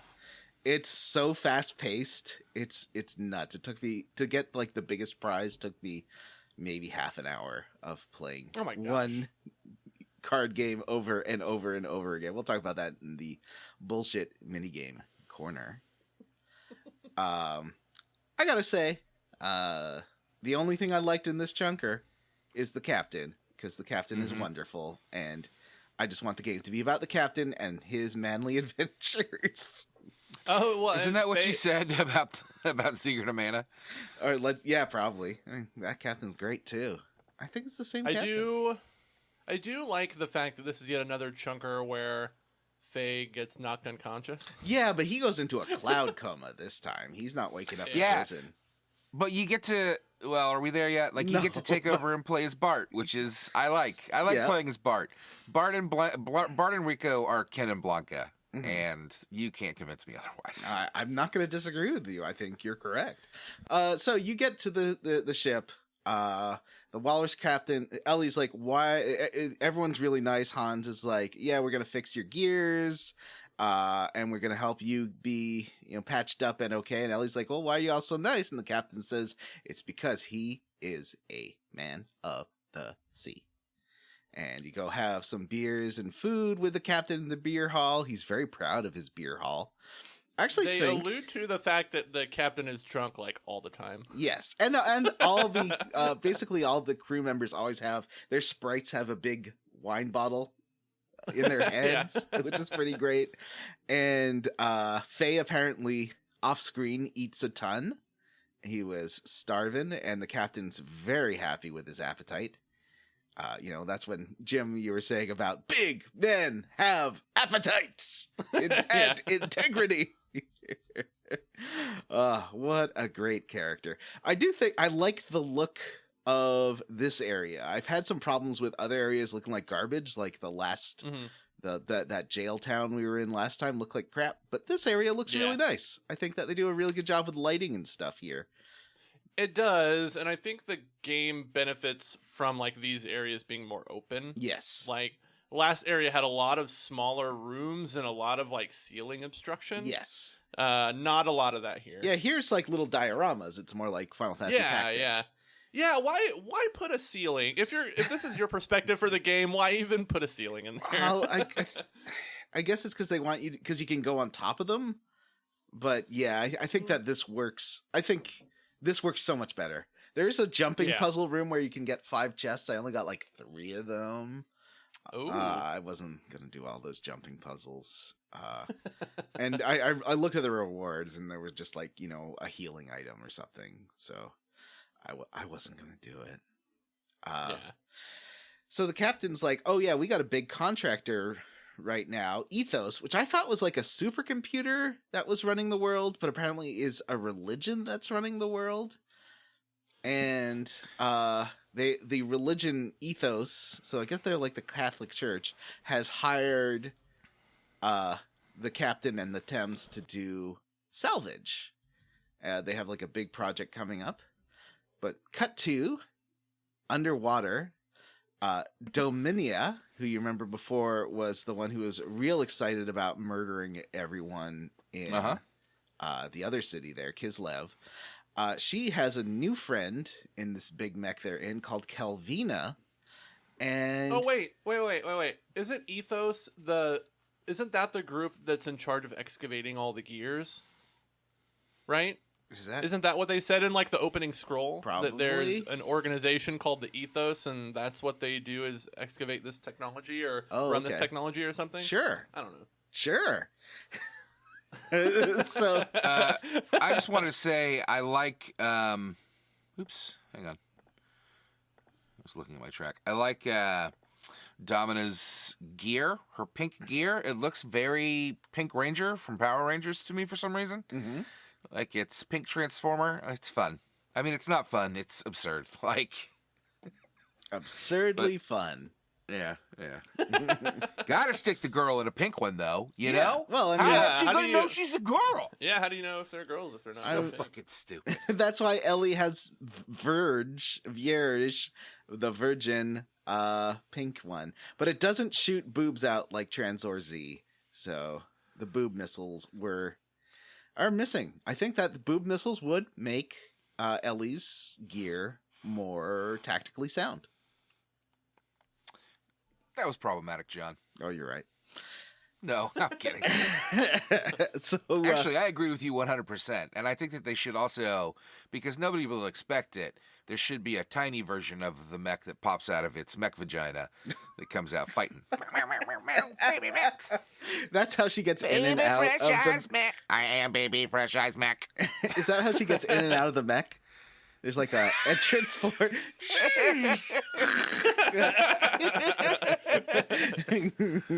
Jesus Christ, we're terrible. This is what happens when First Vanessa we criticize is them not for doing on... it, then we do it ourselves. This is what happens when Vanessa's not on the show. Oh yeah, we should mention Vanessa disappeared. Yeah, she had to go back to her home planet. Yep. So Kelvina wants to shoot down. Oh no, Kelvina's like, no, we got to do our mission. We're not gonna fight the ship. And Domina's like, no, that's the ship that had that black mech on it. That's the one Walter, we gotta shoot this one down. And Kelvina's like, no, we've got our own job to do, so let's not. And then Dominia's like, sorry, baby, it's mommy's turn. And she starts blasting at the Yggdrasil. Yggdrasil, yeah. And meanwhile, on the Thames, Captain's like, or Hans is like, there's some vibrations off the coast, because he's a dolphin and he can hear vibrations. And is that why? Yeah, I think so. I think that's a fun note. That's interesting. And the captain's like, what? And then Faye gets some binoculars and can see that he sees the ship, and he's like, what? It's the Yggdrasil. That must mean Bart is alive. Yay! We're all so excited that Bart's alive. Actually, I am. I like Bart. Yeah, Bart's fun. Bart's a good character. The captain says, oh yeah, I guess your gears will be ready in 2 minutes. Go pick them up. So you go pick up your gears and race on to help Bart with this attack. And everyone's happy to see everyone else. And they all meet up. Bart has asked Sigurd to prepare some depth charges. And they are attacking. And so there's a big free-for-all as you all attack Dominia. And they're in that weird underwater like fish ship thing. I like the design of that ship. It's like kind of got what is it? Tentacles. It looks like a squid kind of. Oh, the tentacle. Yes, the squiddy ship. Yeah. It looks like a crab with a big long tail on it, kind of. It's not the one with the pincers. Oh, not that one. It's the other one with like that has the. It's the one with the pinchers. So you fight, and then Dominia realizes she's going to be defeated and is like, well, I'm not going to let you win. I'm just going to take Vierge and Ellie and go. And so she captures Vierge. Back on the Thames, Bart says, oh yeah, you remember that red mech that attacked us and broke the Yggdrasil? It left us for dead in the desert, but we fell through the sand and just happened to fall on a ship just like the one that was broken before, right underground in an amazing coincidence. And Satan says, oh, that must have been from Shevat, the floating city. And Bart's like, wow, everyone gets to meet the captain. He calls Bart a fine lad, a real man of the sea, and Margie shows up. Yeah, he likes Bart. Margie just humiliates Bart in this scene. Mm-hmm. Well, she's like, oh, yeah, Bart is just so reckless. You know, like when he blew up the Goliath, and Faye's like, what did you do? Faye's really upset for like a minute. He like turns away and he's like, I'm just so disgusted. I can't even look at you. And I Captain hate gears, but how dare you destroy one? Captain is like, I might be hungry and ready for food, but this drama is delicious. And he's like sipping his tea. His reaction to all this is funny. He's like, he laughs and he goes, kids are fun. It's fun to be a kid, or it's fun to be young. Meanwhile, on the Kimmy Gibbler ship, Miang has taken over Ellie's detainment from Dominia. Dominia is real mad about this. Dominia's like, you can't do this. You don't have the right to take Ellie from me. And then Miang like looks at her, and her eyes flash. And so Miang is like, she seems like she might be like a big bad. She seems pretty bad for sure, but she also doesn't seem as like anti-Faye as Ramses. So she might be like the bad girl who's like in a Bond movie who helps Bond right before she dies. Yeah, it feels like she might be like kind of a puppet master type character because I don't know, her and Ramses's relationship. I don't know. Get a weird vibe from that. Well, Matthew, yeah, you're right about that. Actually, they do have it is the way that they talk to each other. I think it's their dialogue that really like you can't quite tell what their deal is. And also she's been dealing with Care behind or Graf or whatever. I don't know if Graf and Care are the same person. I'm still not sure who or what the fuck Graf is. By the way, she's dealing with Graf behind Ramses's back, so she's got her own thing going on. That's right. Yes. So who knows? she's either gonna be the second in command who turns good, or she's gonna be the big bad. I'd like it if she's the big bad. I think that would be a great twist. We hardly had any lady big bads except for Final Fantasy 8 and 10 too. 9 had a kind of a lady big bad with the Queen of Alexandria. Yeah, and also it had a Lady Sephiroth with what was her name? Sword Lady. She was awesome. Oh, Beatrix. But she was good. Yeah, she turned good. Yeah. Yeah, but she started off as a bad guy. She and Steiner got together. Mm-hmm. That's sad. That So makes me sad for her. She could have done better than that. she then uses her magic eyes on Ellie, and Ellie's like, "What?" And then she's like, "Okay, Ramses, don't worry. You don't have to worry about the Yggdrasil. I've got that taken care of." Back on the Thames, the captain and Bart love each other. They are just like besties right away. And they find Ellie's gear, and she's on it. She's awake but weak. And she's like, I just need to go to Betty Buy's time. And by Betty Buy's, I mean sabotage the Yggdrasil. Because you walk into the engine room. This is a weird translation thing because they call it hypnosis when obviously it's brainwashing. What? Well, maybe her eyes turned into like swirls. Like they went. Maybe they did. Saitan does say that she has like a weird look on her face. But you could hypnotize somebody into doing. I mean, I don't know if you really could, but like fictional hypnotism, you can hypnotize somebody into doing this. This seemed like this was more like Manchurian Candidate programming kind of thing, right? But all she did was like flash her eyes at her. Like, isn't this like the Purple Man from Jessica Jones? Yeah, that might be it too. Maybe. We don't really know, to be honest with you. She's got some kind of mind control powers. Yeah. Yeah. I think weren't there two bad guy G.I. Joes who could mind control people? There's Dr. Mindbender, and then there was also the one who had like that shield that was like swirly, and he was some kind of magic guy as well. That sounds great. I saw him at the Toy Store yesterday. G.I. Joe deep cut. Thank you for tuning in to Square G.I. Joe. Ah, man, did you like the damaged Joker statue that I sent you a picture of? No. There was two of them. And they're both Sounds like they might not be selling very well. $300. Ugh. That one statue at the toy store of Mary Jane, like provocatively doing laundry, doing Spider-Man's with her ass in the air, like she's about to. Oh my god! Like wearing those sweet aughts low-rise jeans. Yeah, those low-rise jeans. Why? Like, ugh. Because perverts like comic books too. But like, do perverts like hold this $200 figurine and jack off to it? Like, is that what I don't you know. do? Well, it's definitely. I don't think that's like an original thing. I think that's from a cover.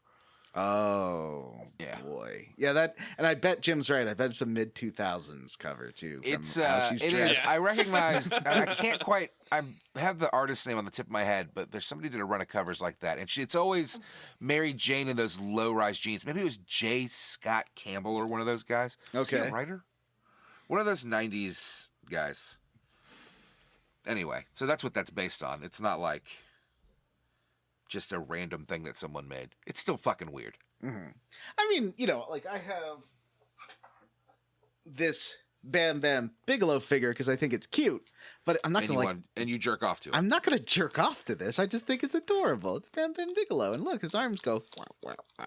So maybe it's like that. Maybe I'm not giving people enough credit. They just like me. Look MJ. in the notes. I put. I remember that one. Spider-Man. Yeah, that's the real controversial one. The one with MJ holding a cup of tea while Spider-Man's swinging off in the background. It's that same low-rise jeans. Yeah. And that's not even the only one. Like, there's a bunch of same those. fit. Yeah. In fact, I bet if you Google Mary Jane doing laundry. And I remember women trying to recreate that pose and being like. No. That was that one too, yeah. But there was also that Spider Woman cover by the French artist where her anatomy just did not add up. It was like her spine must be broken to be in this pose. It's so silly. And then Did you guys see the tweet I put in the group chat? Not to let me. not to shift gears too hard, but apparently somebody tweeted about the Xenogears boss theme and how it uses this voice sample that nobody could figure out what it's from. Yeah. It's from the criminal trial of Marlon Brando's son. What? Yeah. A criminal trial? Hold on, I gotta listen to this. Oh, I can't with the stupid headphones. Okay, I'll have. But yeah, I was curious what that was. Why would they put that in there? You know what? I have no idea. I'm like reading about this statue now, and it's not based on a cover. This is just something some fucking dude made. That makes it worse. Oh yeah. Why are we talking about this and not the game? Let's just not talk about Xenogears. Because nothing happens in this junker, Matt. Lots of things have happened. We met the captain. Yeah, the captain met Bart. The captain's great. Ellie got brainwashed and is now going to blow up the Yggdrasil. Yeah, she tries to overload the engines. Is that right? Yeah, she does. Well, yeah, looks like she's going to overload the engines, but they do. Everyone stops her. Titan reverses what she did, and everything will be okay pretty fast. But it does mean that the Yggdrasil can't be a part of the next attack. And Bart's like, I mistrusted her before, but I never thought she would stoop this low. And Titan's like, oh, you can't blame her. She's brainwashed. You can't. It's hypnotized. She can help it. And Bart's like, well, I guess so. Ellie apologizes, and when they realize that they are under attack by a couple of gears, Ellie wants to be part of it. Bart's like, no, she can't be a part of it. She just sabotaged my ship. And she's like, I'm real sorry. I want to show you that I'm sorry by fighting.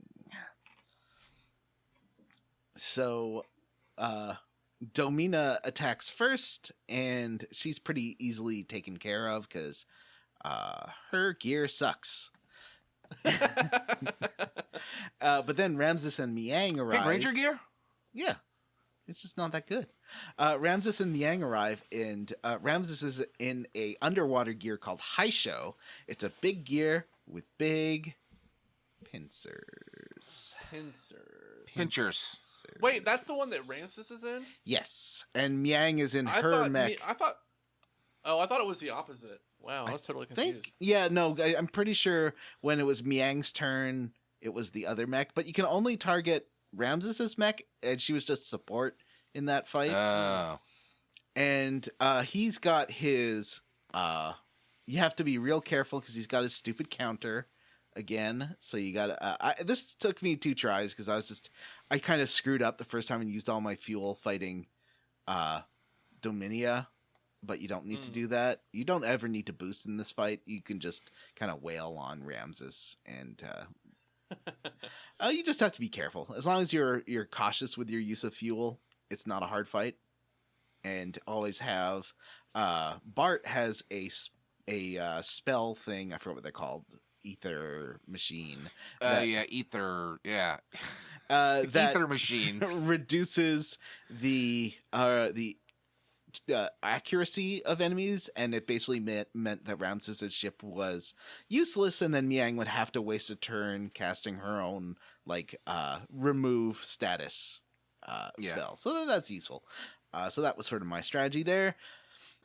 So I got to do some fun attacks on that. As long as you don't attack him when he's in counter mode, that's when his little pincers are out of the screen. Then if he's just got those little teeny tiny arms on his mech, that's when he is in counter mode. So when the pincers come back, then you can wail on him, but he doesn't get destroyed. No, Ramses is like, I'm so angry, I will kill Faye. So he starts destroying Faye, and then knocks Faye's gear to the water or to the bed of the sea, and is about to deliver what he calls the coup de grace. It's like, now for the coup de grace. And this is right when Ellie comes in, and she's got her air rods, and she's like, face the power of my air rods, and goes pew pew pew pew pew with all the missiles. It's great. Am I supposed to know what an air rod is? It's like her Gundam missiles. Ramses is just like, oh man, she's got arrows.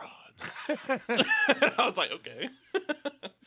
But Faye's mech is messed up, and Faye is also super messed up. So, they take Faye back onto the Thames, and the doctor in the surly doctor on the Thames is like, yeah, there's not a whole lot I can do for Faye. We need good doctors, and by that I mean the people over at the Ethos headquarters. But to get into Ethos, you need to find an Atone. And Bart's like, well, what are an Atone? And the doctor says, there are religious people for the Ethos who cleanse away the Reapers, or wells, that appear in the Aquavi. Aquavi. I don't know what's happening anymore. Why did they have to give them two names? What's a Reaver? A Reaper is a well. And what's a well? A Reaper. But these people use guns? Well, you talk to in the church, actually. Well, we'll talk about this in a second. Yeah. They do explain, but I'll just tell you now. So Reapers are like mutant humans. They still have intelligence. They can be even more intelligent than regular people. But yeah, they're mutated humans who now desire only to kill. I know, John. I'm smarter than you. Santa brought the Ethos early. Why? What? Why are you upset? That was an I think you should leave joke. Oh. So, but fortunately they happen to have Ethos connections, so all they have to do is find an Atone, one of these priests of Ethos, to help. And, the captain suggests there might be one on the deck right now. And you go to the deck, and there's a very unnecessary scene where a little kid is about to be abducted by these ruffians who do want to sell her into slavery or something. And you're about to attack them when they get shot at by her dad, a guy named Josiah, he's a bad man. He's got like a rifle, a scar in the shape of the X on his Does he have a cowboy hat? He's real Fortunately, Irvine-like. He probably Yeah. does have a cowboy hat, like, in his car. And his car is going to be, like, an old Dodge Challenger or Charger or something. Truck. No, truck. You He think? drives like in one of those old Jeep pickups from the 70s. Ooh, yeah. Yeah. And he saves his daughter, and then there's, like, a half-hour cutscene with him and Yeah, you're going to have to tell me Primera, what happened, because I don't fucking and- know. Oh, well, I mean, this just on May the have walked deck away. is like 20 minutes. So Billy, his son, is there, who is an Atone, and he's a priest of Ethos. And Margie's like, "Oh, I've always wanted to meet you." And Billy and Margie really want to talk because they're both like super into religion. It's like, when you get a Christian person who really wants to talk to a Muslim or a Jewish person, like a rabbi or an imam, about these things, and they want to like compare notes about their, someone who wants to know about other religions. I like that. That's fun. Sure. And Billy hates his father. You get that pretty much right away, and That's thinks nice. he's like, "You're not my real dad. My real dad wouldn't behave like this, you big piece of poop." And That's pretty intolerant of Billy, I gotta say. I don't know. His dad did like ditch them to be a Reaper hunter. I guess that's what his dad does. And then they said he came. Well, we'll get into that whole flashback scene. Yeah. So he's real mad at his dad. His daughter, the daughter doesn't talk anymore. She's just silent. And the wife, oh yeah, Satan's like, "So how's your wife, Josiah?" Because they all know each other from Solaris. So he's like, "Oh, she's dead." And Satan's real sad about that, and feels like he's stuck his foot in his. Actually, no, he's like, "Oh, well, anyway." Satan does not seem to be particularly moved by that story, and Billy's like, "Yeah, I'll help you guys. I'll help this Fae person. Meet me over at the Ethos HQ, and we'll get your friend patched up with our high-tech medical equipment." So now you have control of the Yggdrasil. It's able to drive around the water like a boat. Mm-hmm. And so there's a few places you can go, but you should just go to the Ethos HQ first. You go there, and you meet the Bishop Stone, and they're going to help Faye. And then you have to go into every single room in this building for the next cutscene to play and talk to everyone.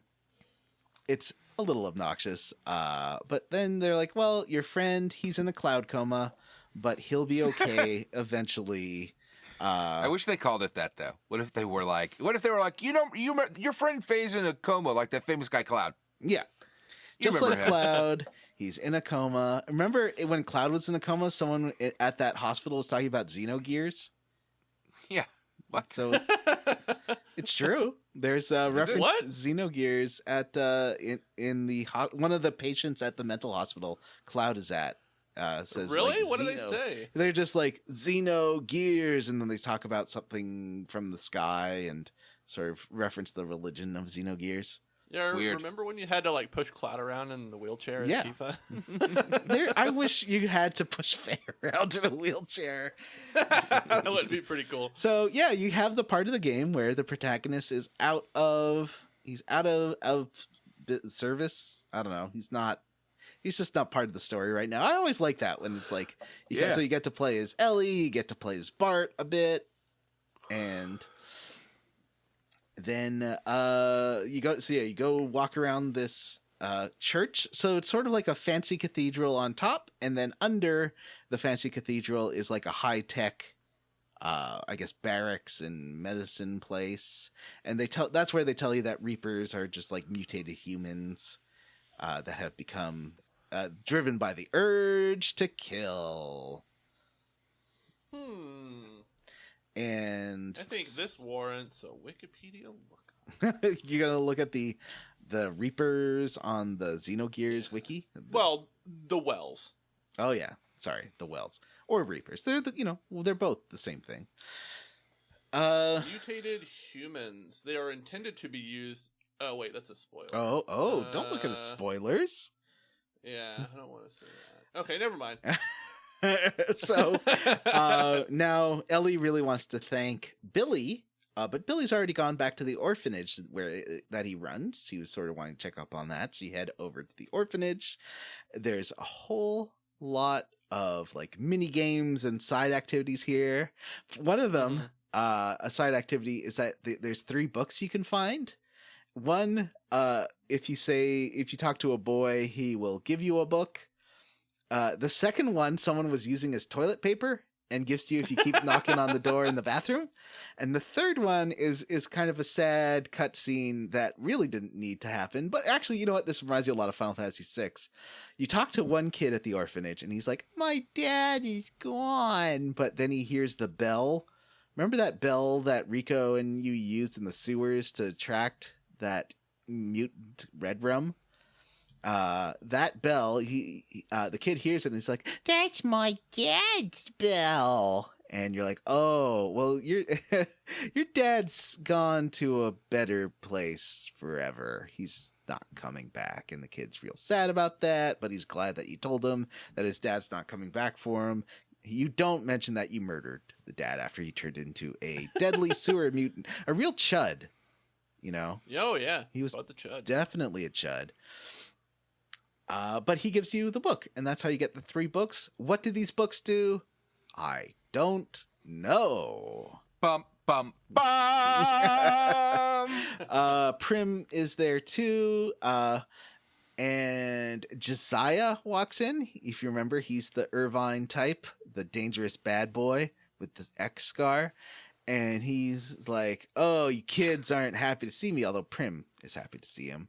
But Billy is not. He's like, "You're not my real dad. You're a jerk." He calls him Todd. Why does he mean to him like this? Well, you find out in a second. But this meetup is interrupted by Sigurd, who runs in to tell everyone that, hey, there is a big ship nearby that's drifting towards them. We should check it out. I think he means Siggy. Sorry, Siggy, yes. And Josiah's like, oh, is that you, Siggy? And Sigurd's like, you can't talk to me like that. And Satan's like, actually, he can, because he's our superior. He can talk to us however he wants. Yeah, they say he's their senior. Does that just mean he's older? I think it means that he's like a level above them in the Solaris like hierarchy, and he orders them to go get drunk with him, which seems like an abuse of power. Yeah. Billy kind of gets onto him about it later. He's like, Sigurd doesn't drink and you made him get drunk anyway. Yeah. You jerk. He's super hungover. So, yeah, that's during the point where you can't drive the Yggdrasil anywhere because Sigurd is too drunk or too hungover to drive. So... Billy, at some point in this, Billy gives you a 20-minute flashback to when he was at the at the house. This is the house he grew up in before it was an orphanage, and he was left alone by his dad, just so him and his mom, while his dad hunted reapers, and then there was a reaper attack, and the reapers did. Okay, so this is a weird scene. The reapers are like holding his mom and him hostage, or like threatening them, and then the Bishop Stone walks in and shoots. It looks like he shoots the mom first and then the Reapers. That's what I thought too. But it seems like that's not what Billy's saying. Billy's saying he saved him from the Reapers, but it sure looked like the Bishop killed the mom. Yeah, that's what I thought. Well, you see the mom. Don't you see the mom go down, and then you see the Bishop come into the frame? Yeah. And you hear gunshots, and they kind of like blink out. Yeah. Yeah. So I don't know. I don't know what happened there.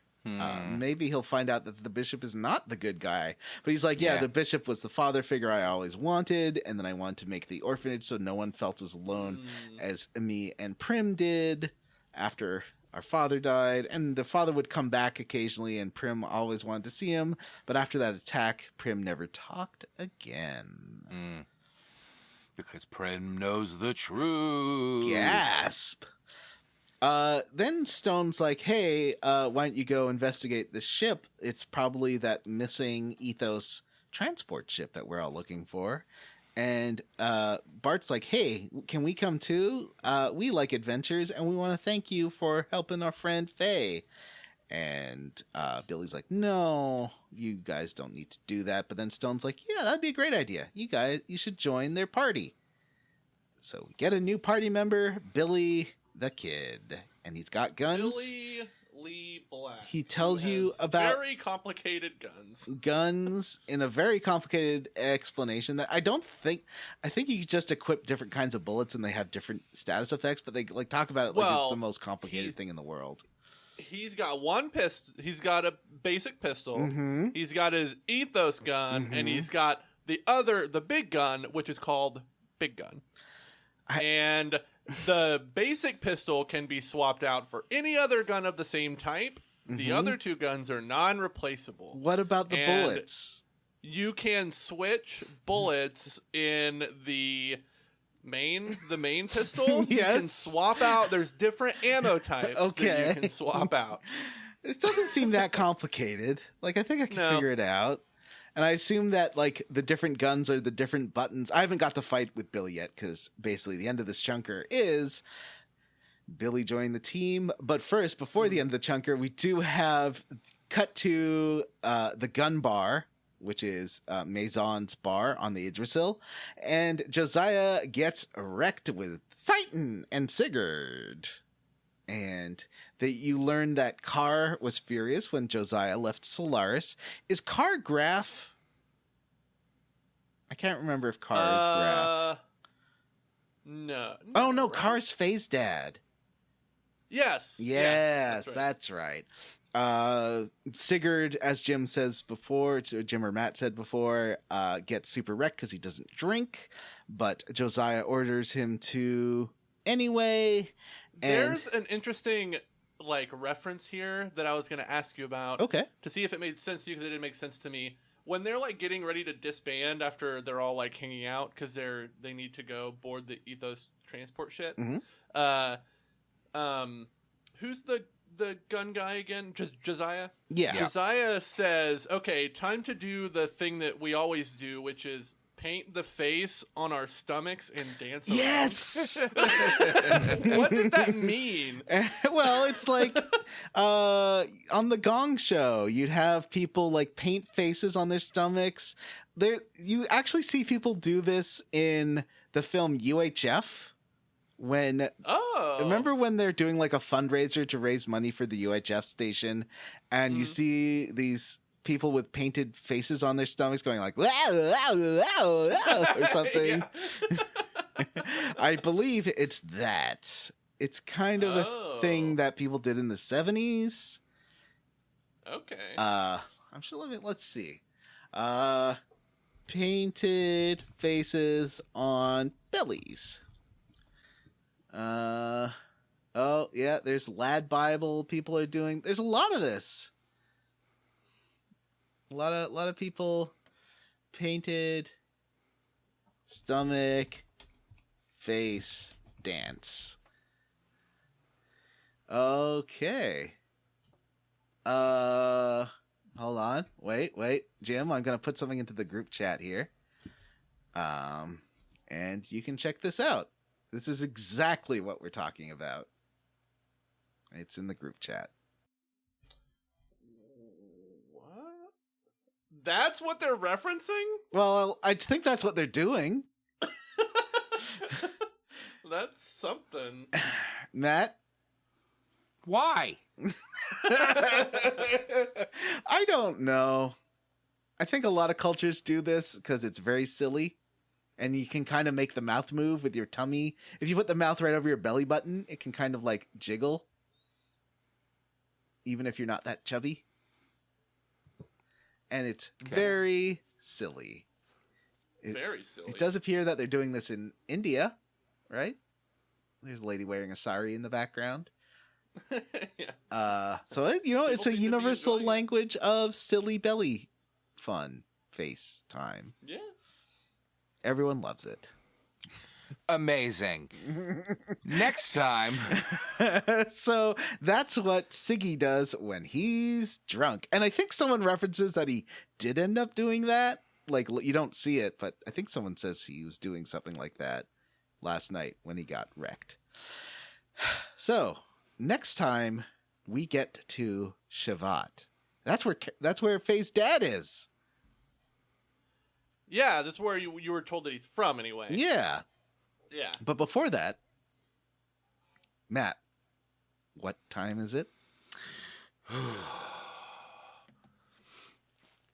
Hang on. I gotta like wake up. Oh, I thought you That were fucking- like taking the belly- deepest breath to do your That belly talk really fucking knocked me out. tummy talk. I'm just kidding. You know what, guys? It's time for John's Bullshit Minigame Corner! Ooh, that was some later concerts where what's his face from Guns, Axl Rose's voice is maybe not at its best. Oh, yeah. Yeah. So there's two mini games I want to talk about. One is called Speed. I can feel the earth start quaking when America starts taking, popping power by the hour. Speed. You know, speed. Anyway, so this is a card game. It's basically like Crazy Eights, but it's played on a battlefield, and you have to walk your little guy over the cards to flip them. And there's two stacks of cards that you're matching, and as you fight harder and harder opponents, they get super fast. So you kind of have to spam the pause button to get through this. This was a trick that I believe Owen told me. Or it was maybe Owen, maybe Ian, someone in the chat or in the Facebook group told me to get through this. You really need to abuse pausing so you can see what to get to next, because it is so fast. It was kind of fun, except for a half hour to get the last item was a little bit much. But you fight against Big Joe, you fight against this lady named Queenie, you fight against a kid, and you get lots of different items. And I don't know, I like a mini game like this. It's not too involved. There's another tag mini game that you get, but that one you just get from finding a bunch of of chickens. It's just a real Zelda thing. You have to put chickens into a pen. I believe that this is from. Well, actually, you know, this came out. Did this come out before Legend of Zelda: Ocarina of Time? No. Yeah, it was right around the same. They're both 98 games, so it was right around the same time. So maybe Zelda stole this from Xenogears. Ooh. No, I think they came out literally like the same month or so. But yeah, find the chickens, throw them in the. Well, this case you can't pick them up. You have to like lure them into the pen, which takes a little while. You have to like keep calling to them over and over. It's a little obnoxious. I think I like the Zelda style of throwing the chickens into the pen. Oh, sorry, in Zelda they are cuckoos, real cucks. Oh, that's right. Yeah. Yeah, cucks. Yeah. So next time we get to Shevat. Jim, what are you squarely against or roundly for this? Wait, chunker? hold on. We're playing 2 Shevat? Yeah. Okay. Yeah, get to Shevat. That seems like a good Okay. place to stop. Okay. Let's see. Roundly for, squarely against. Let's see. I will say that I am roundly for just the workplace culture that the captain is fostering on the Thames. It's very open. It's very drunk. It's very fun. I like it. You know, I worked at a place which had a beer tap that you could just use your employee ID to get to anytime. Eventually, they had to take that out of the office. Because people were Getting abusing super it. trashed on the clock. You should be allowed to do that. It was usually Matt, the I think your mic's off, managers. buddy. I don't work for I this had a company friend anymore. that had a kegerator in his office, like he owned like a company, like a small company, and it was not a good idea. Yeah. I agree with you there that you don't want to have super drunk people with access to unlimited alcohol at the office. And you're only supposed to have like one a week, but you know, they didn't really keep. I don't think anyone kept tabs on who was drinking what because it was mostly the managers drinking and getting trashed.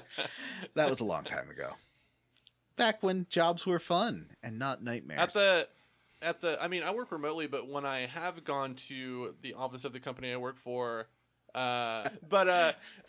have they sell CBD is one of the things we sell at my job, and so there's CBD infused drinks, and there are alcoholic seltzers in the community fridge. I accidentally bought what I thought was an energy drink, and it was an energy drink, but it was a non-alcoholic energy drink seltzer, and it was disgusting. Yuck. That's my view on seltzers, Jim. Okay. Well, John, what are you squarely against? Well, first of all, I don't. Oh, I thought you were going to say that you like Josiah's corporate culture, but I don't like any kind of boss that pressures subordinates to get drunk with him. I've been in that situation. It's very uncomfortable. I do not like it. Matt, how do you feel about that when a boss like all go get drunk, and you kind of have Love it. to? Oh, Do it all the time. well, there you go. But I think I am. I'll say I'm squarely against how kind of dull this chunker was. Like, Yeah. things happened, but it wasn't interesting things. Nothing moved the story along. That's not true. I mean, I guess you're right that the main plot didn't really go anywhere. You know what, John? I don't know what the main plot of this game is. It's nonsense. Faye, who is Faye, I guess? And what happened remember that ship at the beginning with the That's the plot of the game? I don't know. I think that is that has something to do with the plot. They wouldn't have that Well, that's what I'm squarely expensive against. and not knowing what's happening. Yeah, this one lost me entirely. And listeners probably noticed because I was very quiet. I don't know what's going on anymore. I can't keep track of the 45 similar-looking characters. My attention cannot be held for 30 minutes while they talk in fantasy nonsense words. Are you not happy that there's a character named Sigmund and a character named Sigurd? Yeah, it's great. I love all about it. And I definitely didn't get any of these people confused. And weird names like Ramses definitely don't help either. What, you're fine with Ramza but not Ramses? I see how Yes. you are.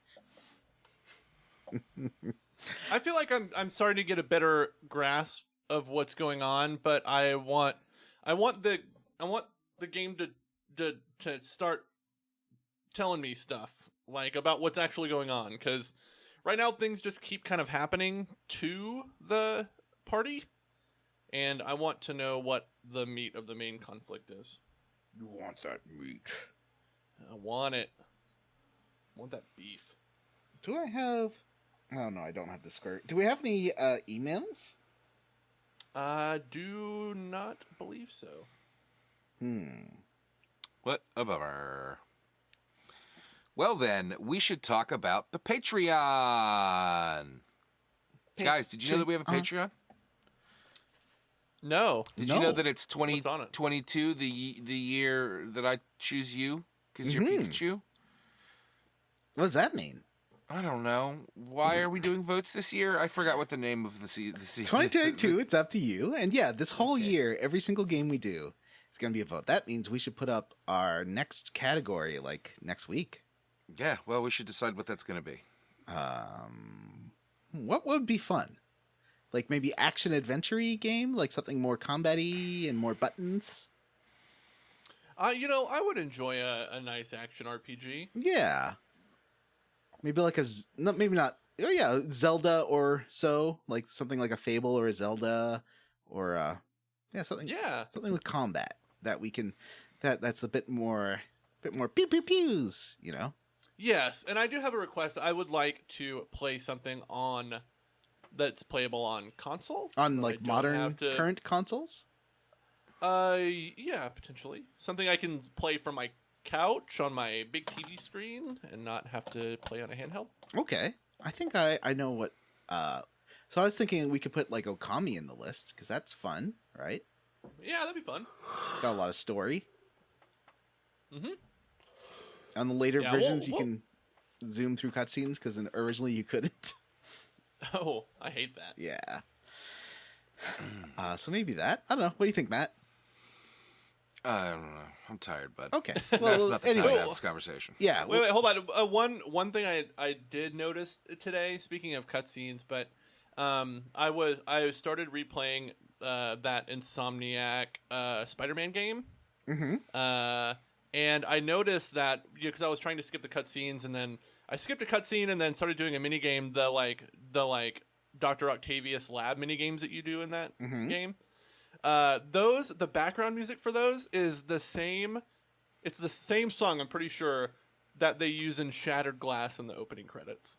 Oh, it's really? the exact same song. Yeah. Oh, I'm like 95%. Oh, well, sure. you can double check it pretty easily. Just like. Yeah, I did Google it and couldn't find anything, but I'm gonna listen again tonight because I'm like 95% sure it's the exact same song. Huh. Interesting. Yeah, it is interesting. All right. Well, with that bombshell, so yeah, for $5 a month, you can vote, and we'll be having another vote soon. And then also, for $3 a month, you can listen to every single bonus episode we've ever done. And there's some great ones.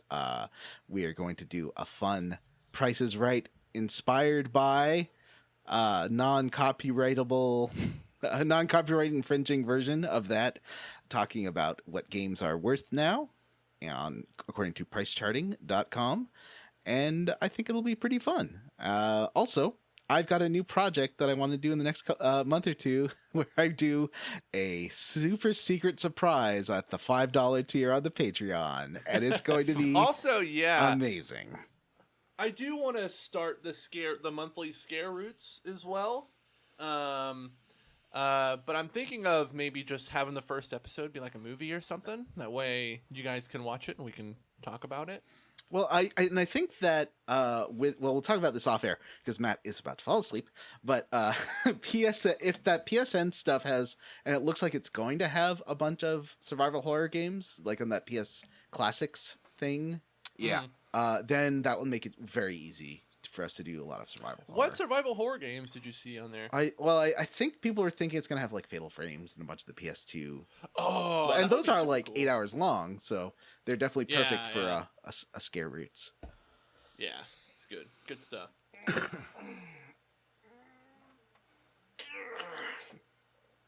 I'm just flexing. All right.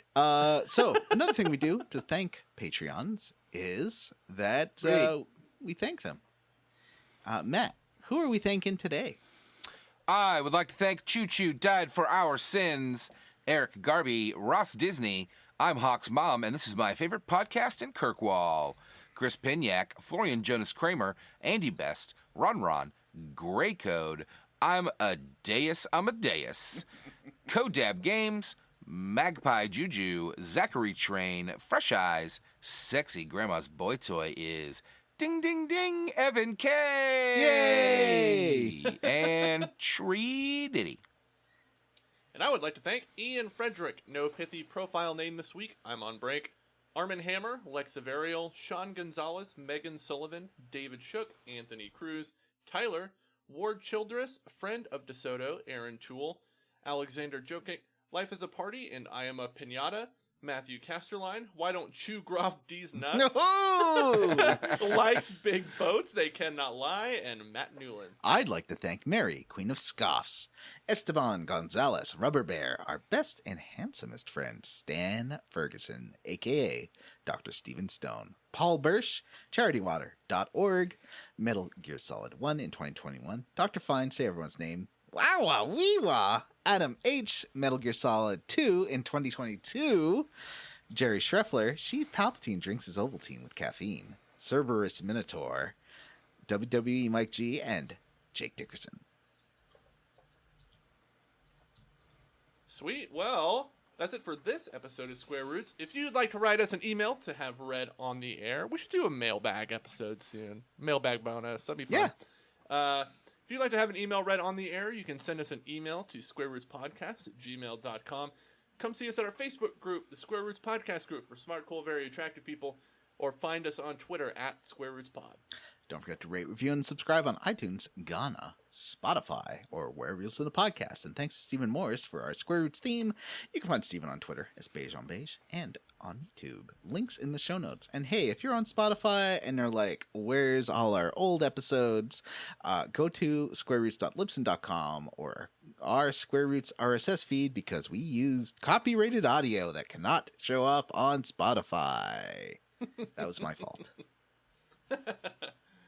All right. Well, thanks, everyone. For Square Roots, I'm Jim Banks. I'm Sleepy Van Zant. And I'm Sleepy Brandon. Bye. Bye.